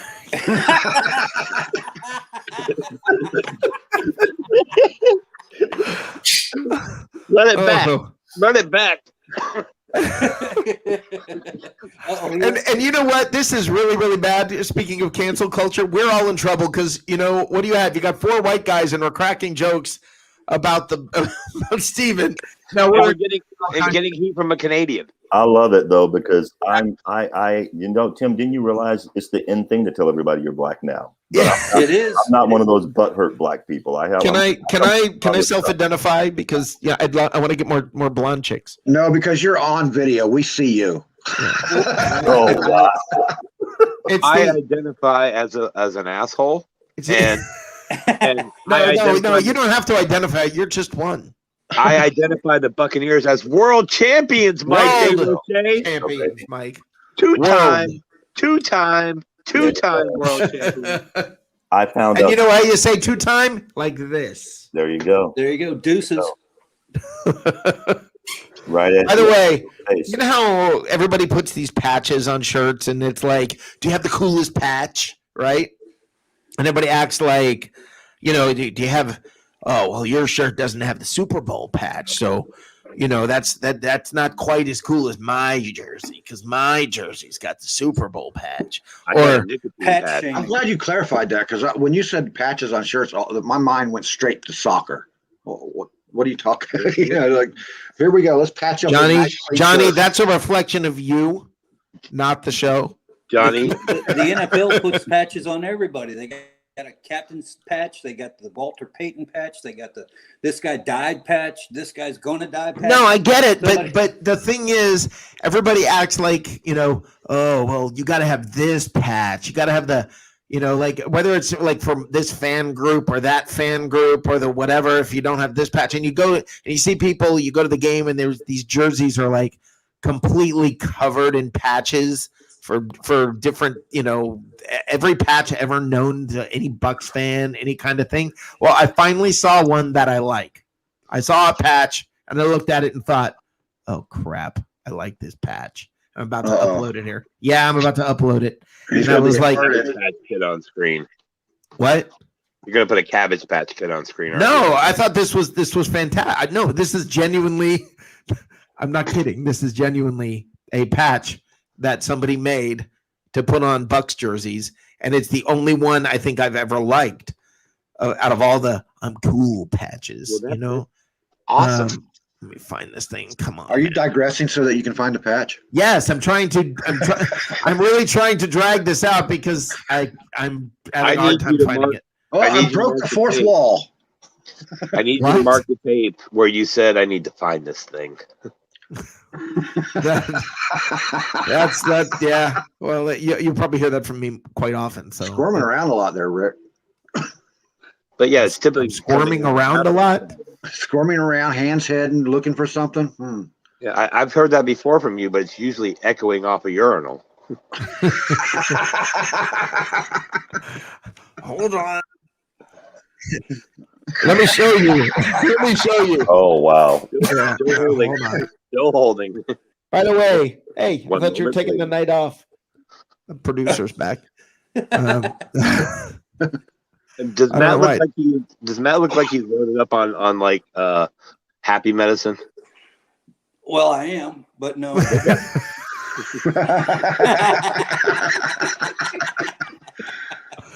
Well, that explains that. Matt makes his own medicine. It's big in Oklahoma. That explains that. That green stuff is every third store on a strip mall has got a damn pot shop in it. All you need is $200 in a buy-in, and you're good to go. It's a great Rick, place. since you're still looking for that. It's medical, though. Rick, since you're still looking for that, I want to go back to what you do is you get a headache, and it makes your eyes bloodshot, and you go to the little disability doctor, and you tell him that you have anxiety and blah, blah, blah, and he looks at you and sees you're all discolored or whatever, and takes your $200 and writes a prescription for anxiety medication. And then if you're on disability, you pay $25 a year to be able to have the right to go and buy your pot. If you say blah, blah, blah to your doctor, no wonder you got anxiety. Dude, well, the fact that you said blah, blah, blah is amazing. Now just say this. Now we know what the selling point to move to Oklahoma is. Well, it is. If you're into lesbians Blah, blah, blah. and marijuana, that's what's good here. That's what we got. So, Lesbian? yeah. It's a large population group in this area. Don't know why. What is? What else is there to do there? Do they dress up like cowboys? Women who don't want to date you. Oh. So all women? Wait. Yeah, Is so that all you? women? Do they not want to date all men or just you? The large majority of them are not interested in men, period. And then there's the rest of them that don't want anything to do with me because they've seen my midsection in person, not just on video. You just have to tell them that's your ab. I used to have a six-pack, and now I got a pony keg. That's the story. I'm in shape. Round is a shape. He's in Oklahoma, so it's got to be a Coors party ball. Yeah, it's kind of like that. Oh, a Coors party ball? Yeah, it's a pony keg kind of thing you stick in your refrigerator. Oh my God, Rick, you don't remember the party balls? No. You never got the. Were you taking a decade off or something? No, that means that shows you that Rick was partying at a different level in the 80s and 90s. Yeah, I'm like, what the heck? Coors? That's beer. Why would I waste my time? Beer. I mean, I know that it's. I may have very well used one and just don't remember it. And for the record, Steve and everybody is black. Yeah, that's what he says. just making that announcement. Just want everyone to know. Yes, I am. Yes, he is. I just realized, and if you're a fan, any of you are a fan of ESPN Radio, Overnight is one of the best shows, which says a lot about ESPN Radio, right? The Freddie Coleman Show, if anybody's ever heard it. If you haven't, I swear to God, that's Steven talking. Go. I'll send you a clip after the show. You know what? You're right. That's the voice. That's the same voice. I think it is Steven. You're right. This is Freddie Coleman from ESPN Radio Overnight. I know it is. I still think it's Jim Brown. I saw him. He's the one guy that keeps the oar in the water when we start going off track. I mean, he likes to bring us back together and try to. No, that's Johnny. That's Johnny with absolutely zero transition. We're all talking about something like completely crazy. The dude's talking about turning sandwiches sideways, and Johnny goes, "What is? Well, yeah, but about Bucs fans." I'm like, we should turn that cheeseburger sideways. And Johnny's like, on a 3-4 scheme. And we're like, yeah, 3/4 of that burger is going in my mouth. I'm so tempted to segue again. You don't segue. Okay, here's the patch, guys. It took me a second, but look at this patch. Oh, a second. Oh, there you go. That's the only patch I think I've ever looked at and said, okay, that's cool. It feels like those are Chiefs colors, though. Yeah, it does. That's probably the picture. I don't think it's the patch. It's probably the picture. I'm sure it's red with orange. Yeah, well, yeah. I think it's cool. That's got to be the only thing. But I love that moment. That moment is one of my favorite moments from the year. Yeah, I mean, if it's not my favorite moment from the year. So yeah, last year it was all about drawer full of patches, but the only one I really like is the Malcolm Glazer one. Yeah, right. Yeah, but you guys know what I'm talking about. It's like you've got to. Are you in the club, man? Do you have a Carolina Bucs fan Maybe patch? That's where the tribal mentality you speak of is starting from. Well, that's a reflection of it. Do you have a Carolina Bucs fan patch? No, because I'm just a Bucs fan. I'm not. I don't have. Seriously, it's like. Are you part of our denomination? Because if not, you're going to hell. Well, that's the. Well, that's like, dude. in trouble. Well, yeah, I spend most of my time there, so that's what this show's kind of about, isn't it? Yes, it is. So but that to me, it's just so. The Trouble Show on Bucs Report. Yeah, I don't get it. I don't get the whole. There's got to be, okay, we're all winning, but you don't have the right patch. I laugh when you go to join groups, when you go to join different Facebook groups and they ask you questions. I think that's hilarious. When you go to join like a Buccaneers group and it's like, well, let me pre-qualify you. Like, who's your favorite Buccaneer player of all time? Yeah. Right. And it's like, really, seriously, you're having to qualify me. Like, if you're not a real Bucs fan, we're not going to let you in. It's fun. I literally joined a group just like that, and that was one of the questions. Who's your favorite Buccaneer? Right. That's what they all have. They all that's the first question. And then they'll say like, "What are actually for?" They're not actually for fans. They're actually to keep the spammers out. Right, but Mark Cotney. You get those bots in there, and they can't answer those questions, dude. Okay, because they're bots. They're not programmed for that crap. Yeah, they'll just put a yes at the question and stuff, and then it's a bot. What's that? Casey Weldon. There's a good one. That's awesome. Yeah, you can pretty much write any name you want. It don't matter what team, as long as you write something other than yes. Scott Milanovic. Scott Milanovic. Jesus Christ. Randy Hedberg, ladies and gentlemen. Dave Pear. There you go. Oh, wait, no, Johnny likes Dave Pear. Everybody likes awesome. Dave Pear. That guy was a monster, man. Yeah. For a minute. Kenyatta Walker. Kenyatta Walker? Yeah. I remember that. Peter Blake says Ryan Leaf. He wasn't a Buck, Peter Blake. He cannot join the club. Out he goes. Bo Jackson. See, Peter's not calling in or not logging on because he doesn't want to be a miscreant. Do you know how much freedom he would have if he did log in? Come join the miscreants, Peter. He doesn't want to be called a miscreant, so he's staying away. He's like, you know what? I'm keeping an arm's length from these idiots. That word up. You know what? I'm starting to think that Rick gets paid every time that word gets mentioned because he says. I'm thinking. Yeah, I like the word. I've adopted the word, and that's what now all of you guys are the merry band of miscreants, and I like that. I'm good with that.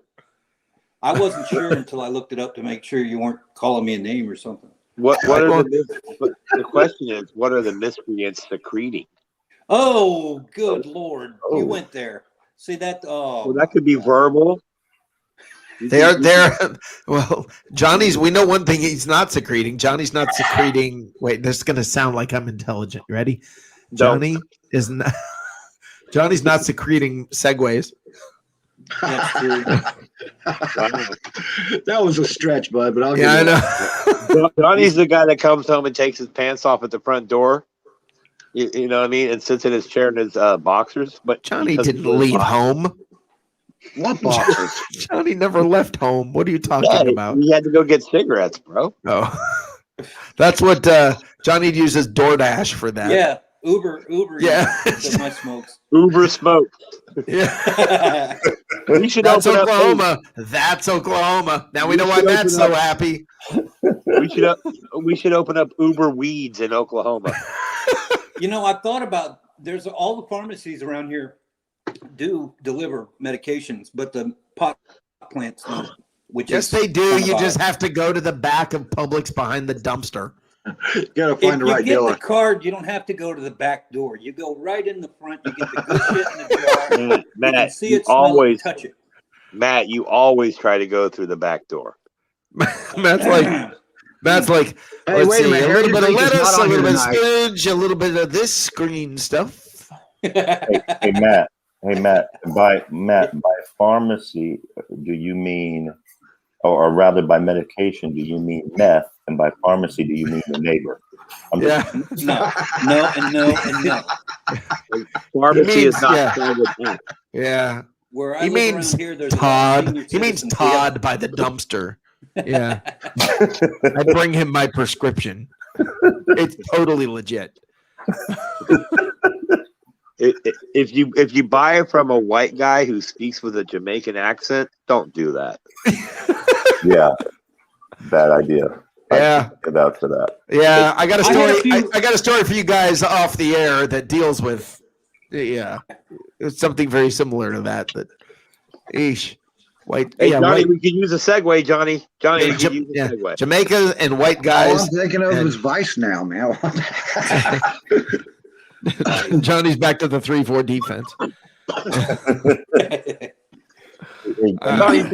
Speaking of Dave Pear, Matt, Dave Pear.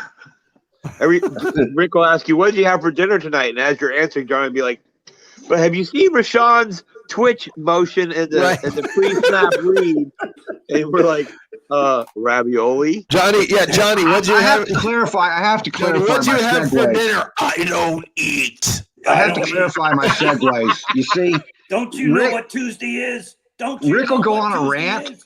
Rick will go on a rant, and then he'll say something at the beginning of his rant that I want to respond to, and then by the time his rant's over, it's moved on to chicken burgers. So basically, we've got Jim Brown here. We have short attention span theater, also known as Miscreant 1. No wonder he doesn't like pizza. He can't remember what he's eating by the time it reaches his mouth. I like pizza. Did you say something? Yeah, I don't remember what you said just then. What? Huh? Don't like pizza. That's just wrong. I'll even go with Peter Blake and Hungry Howie's before I would say I don't like pizza. Oh, come on, man. Something about that's just not American. I'm just being honest. Well, I want to know after all these years, how is Howie still freaking hungry? Because he never gets to eat his own stash. He's got to give it away. Stash. Listen, Matt. Matt goes straight back to stash. Notice how hungry. Vernacular. Matt thinks of hungry. Yeah, hunger, pizza. Munchies, stash. It's just kind of all. Yeah. Matt apparently has some edibles. That's Matt. Yeah. Matt, you got some edibles there. That's what's going on. Tell the truth. Yeah. I don't mess with the stuff. I did it back when I was in Florida. He didn't say he doesn't take it. He just says he doesn't mess with it. Now he's very precise. He's back very in the day, precise. I had a little route that I ran from Miami to Tampa on a pretty much bi-monthly basis that was quite effective until things got stupid. So I know about it. but I don't use it. Until things got stupid. That was definitely before this show. Hey, so Matt has thrown out lesbian and bi twice tonight. When? That's always going to go. Hey, Matt, I learned, Matt, I actually learned. Matt's like, when? Matt, hey, Matt, I don't know what you're into, but I actually learned that there's a new term, and I fit perfectly into it. And I had to tell my girlfriend last night. In fact, I had to walk into the room and tell her, hey, I'm sorry, I have something I need to tell you. It's about time I come out of the closet and just be completely straight with you. I haven't been honest.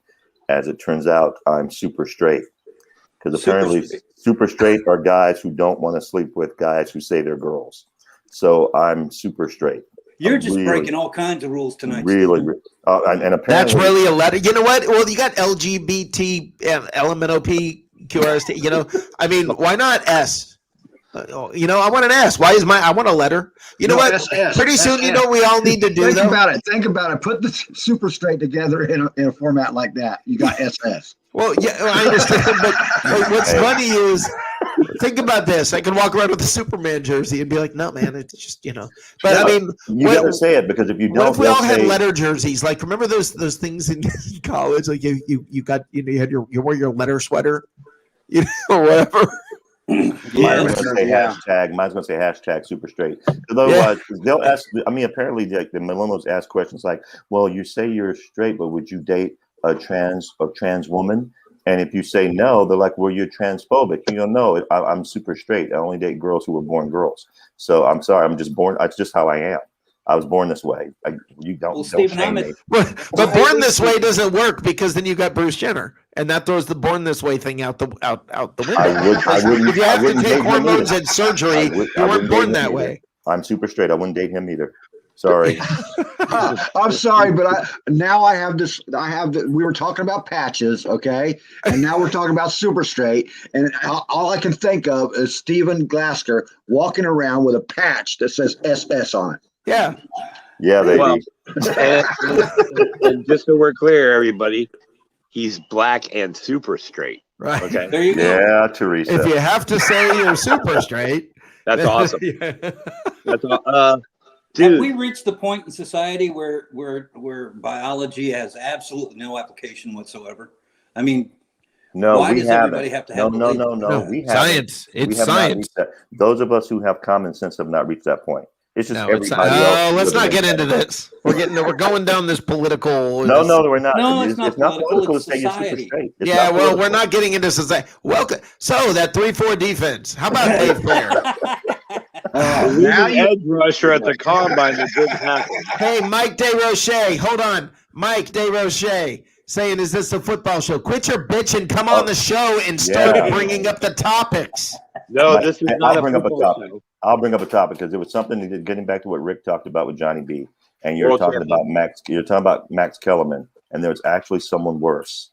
Rob Who? Parker is the absolute worst. Who's Rob Parker? Rob Parker is a quote unquote analyst on not on ESPN but on Fox Sports, and he has nothing nice to say about Brady. Even in the 7th Super Bowl, he said he is still not the greatest. He calls him the luckiest of all time. Oh, Jesus Christ. Well, he's one of those guys Repeatedly. that makes clicks, because Colin Cowherd will tell you Brady's one of the best that ever played, and Collins gets himself in trouble all the time. Well, but the guy's right. The thing is this, he's not the most athletic. He's not athletic, okay? I mean, he is athletic compared to the rest of us on this planet, but he's not athletic, okay? He's not when it comes to comparing him to other quarterbacks. But that's not what makes a great quarterback all the time, okay? You've got some wonderful, phenomenal athletes who have played quarterback, Cordell Stewart, who just weren't good leaders and weren't, they just wasn't right. So the thing is, it's not, well, Randall Cunningham was a great quarterback. Randall Cunningham was pretty good. Yeah. So I wouldn't say that about him. I think Randall Cunningham was great. So I just think the thing is, when people say Tom Brady's not the greatest quarterback, or, when they're ranking quarterbacks and they don't put Tom Brady at number one, what they're doing is saying athletically. And they're not looking at the total package and understanding that being athletic can be low on the totem pole when it comes to what's important if you're that incredible of a leader. But we've never seen it before. So, I mean, Peyton Manning. Oh, yeah, he wasn't very good, was he? Because he wasn't very athletic? Really? Really? Man, listen to this. We're sitting here in this period, which is usually what are we going to do next?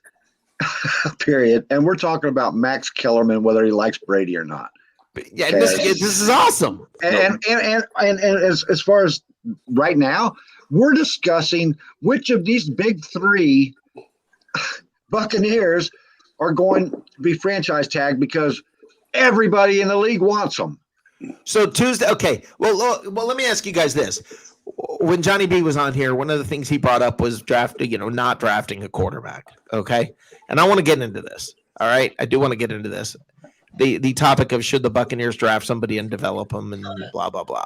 And I'm sorry, but I agree with Johnny 100%. I don't think they need to even be thinking about it. I think right now you don't waste your number one pick on a quarterback that maybe you can develop. I get the thinking. I understand the thinking. But I would rather draft a lineman to protect Brady and win a Super Bowl this freaking year. Yep. Well, they were circulating a story today that's exactly what we were looking at. We did a virtual visit with an offensive tackle, I think it was. See, you know what that does for me? You know what that does? That's what that does for me. I mean, I want that tackle to be. Please draft the tackle, please. Well, but you know what? There's going to be 17 more drafts between now and then. When you're on your mock draft number 16.0 or 16.3 or whatever, and I mean, I'm sorry, my eyes literally glaze over when it gets to. I mean, when they come out with here's our first mock draft, which isn't going to mean anything when we come out with our second mock draft.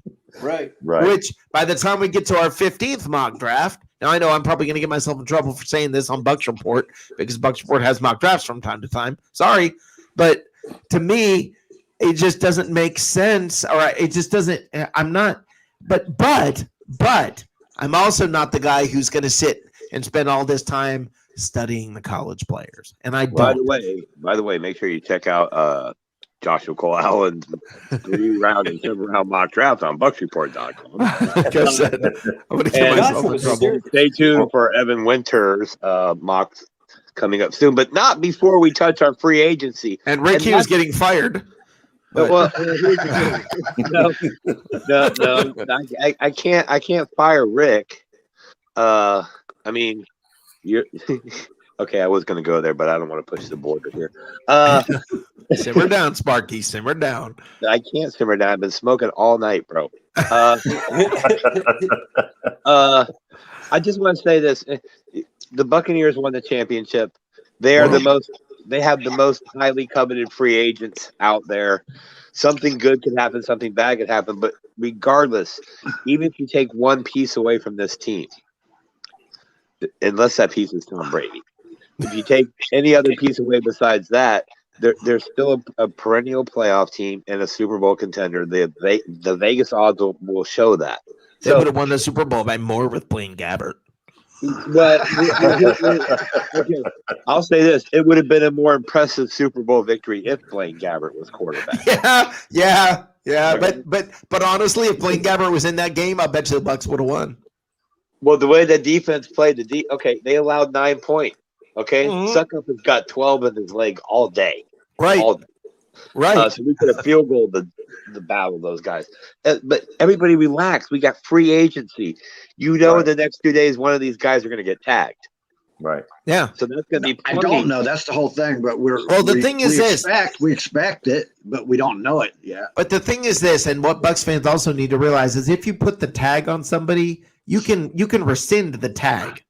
Right. Okay, at any time. And they don't have to sign the tag immediately. They have until July 15th, I believe it is, to sign the June 17th. Well, I think it's July. The 3 reasons why you really don't have to worry about a quarterback. I get the whole Johnny B live for today deal, which is true, but essentially Tom Brady is going to restructure his contract. So he's going to be much less of a cap hit this year upcoming to the Bucs. Secondly, Jason Light likes Blaine Gabbert. He actually likes Blaine Gabbert. No, Arians likes Gabbert. Yeah, and the little bit of time he did play, when he played the whole second half. Now I get it; it was Detroit, but he looked pretty good. And remember, Colin Kaepernick lost his job to Blaine Gabbert, so he could actually be a serviceable backup if needed. God forbid something happened to Brady, get hurt for a few weeks or whatever. I think Blaine Gabbert could be serviceable. So you really I think don't have to worry about it. I think what's going to end up happening, I think they're going to tag probably Godwin.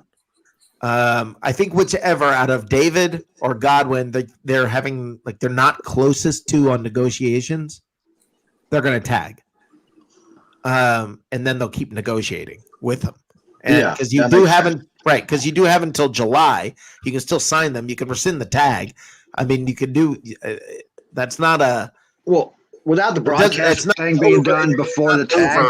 If you tag him, without the broadcast thing being done before the tag deadline, then you're going to see somebody tagged probably. Right. In a normal situation, I almost feel like there wouldn't be any tags used. Well, you need to, because you're pushing it down the road just to see what it's going to be. But the thing is this: you don't have to be under the cap. You can re-sign people right now, go over the cap right now. Okay, if at the start of the league year, which, by the way, everybody tune in a week from Tuesday for the. We're going to have a big shindig. I'll tell you guys about in just a second. It's going to be a whole lot of fun. Yes, big shindig, a hootenanny.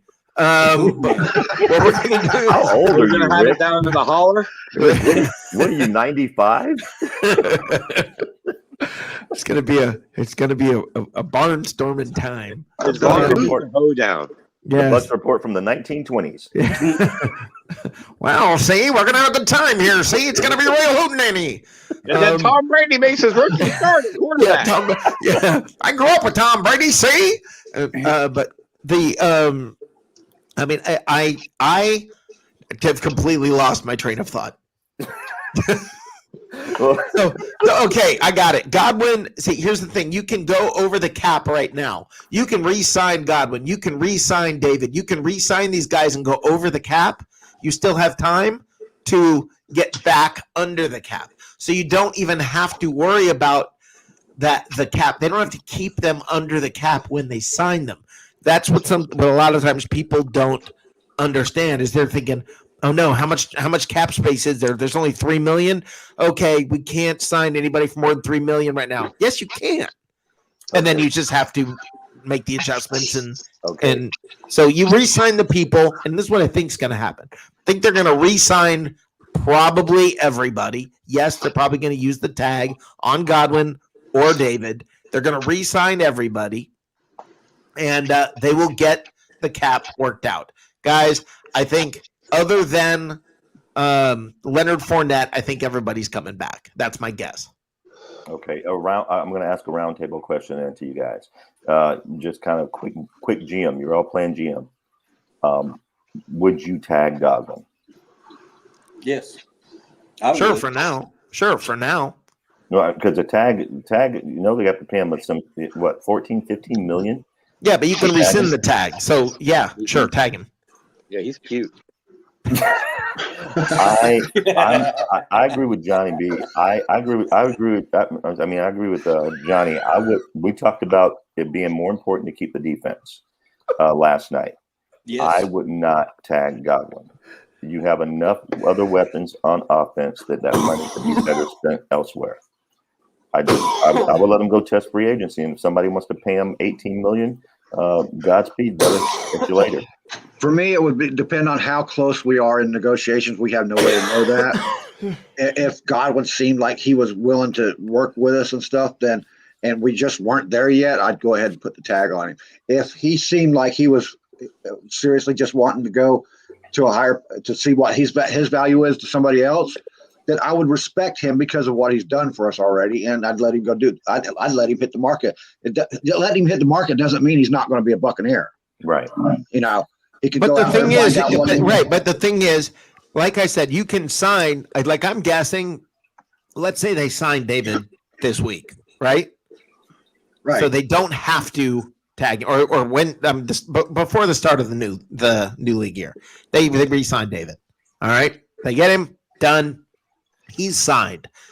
You still got to work on Godwin. Fine, tag him for now. We'll deal with it. Okay, you get everybody signed. You're over the cap. You're way over the cap, like New Orleans. Who cares? You're way over the cap, and then you just start working it out to where you're chipping away and getting it back down where it needs to be. You can always rescind the cap and let Godwin go elsewhere.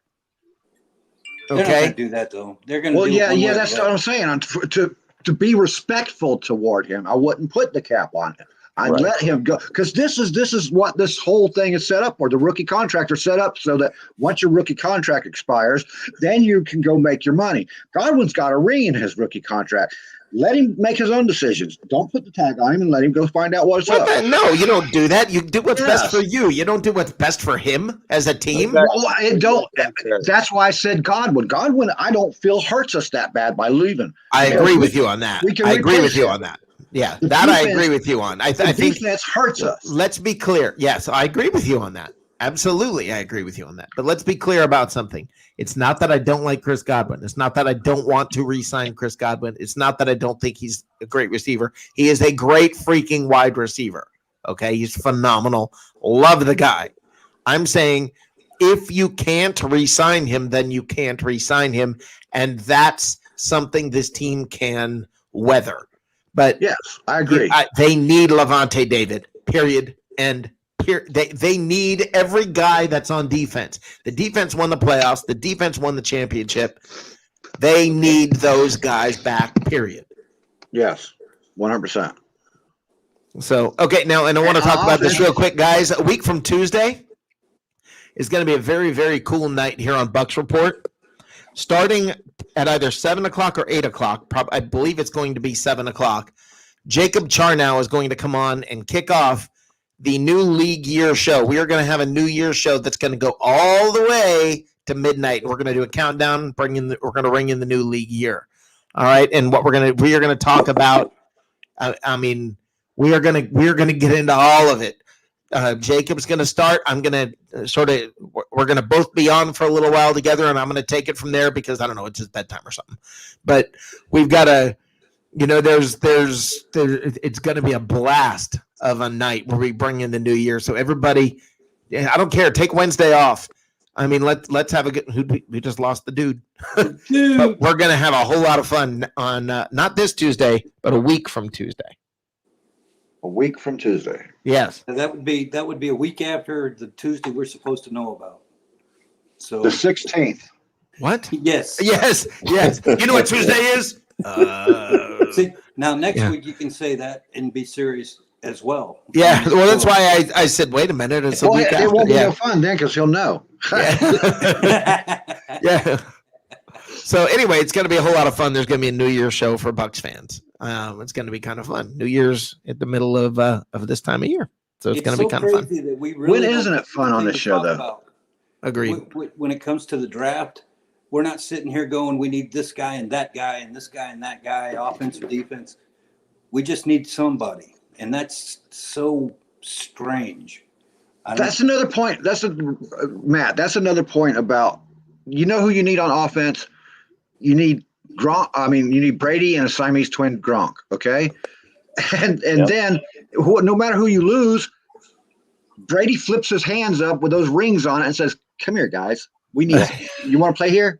And then that's what I'm saying. That spot, if everything falls together like we just discussed, and we get all the defense realigned, and Godwin stays either on a tag or not a tag, and we just take our 30-second pick and just grab a water boy, it isn't going to hurt us, which is honestly, I can't imagine that situation in over 2 decades. I just don't know of anybody we need to draft in any need position that we really have. So that's where I'm so ecstatic. The excitement that Rick's always talking about, that's what excites me. When I go through these draft profiles and I go, no, don't need him, don't need him, don't need him, don't need him. Don't need them. Yep. It feels so good. It feels so good. But you gotta realize the reason why you're in this, the reason why we're in this position, guys, is a lot like Cleveland. And I say this in love.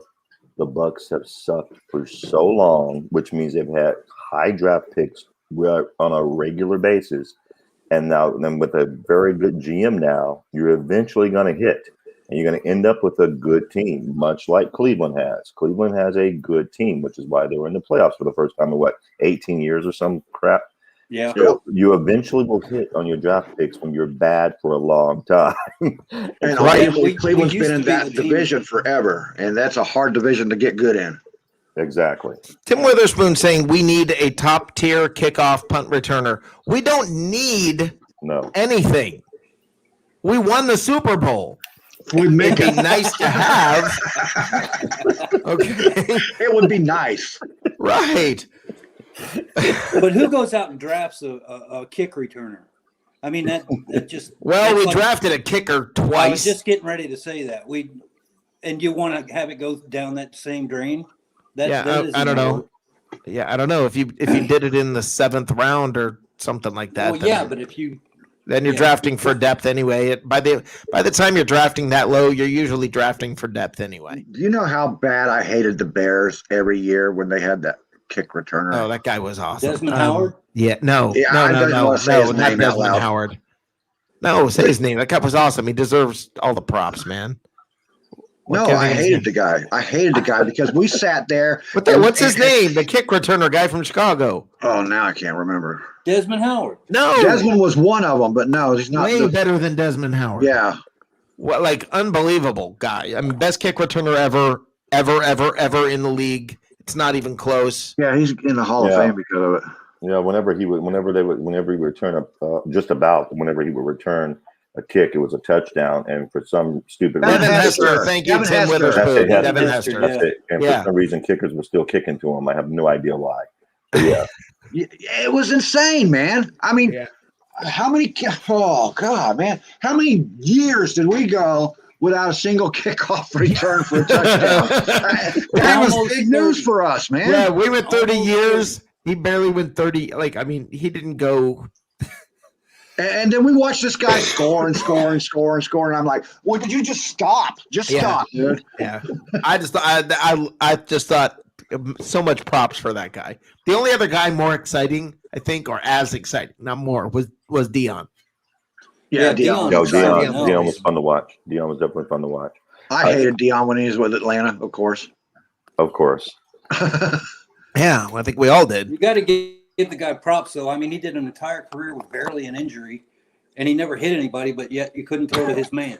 Yeah, he was phenomenal. He was phenomenal. He really was phenomenal. I mean, they had MC Hammer out there doing dances and stuff for him and stuff, and they still couldn't win a Super Bowl. Well, that just goes to show you that you just got to pray. Pray.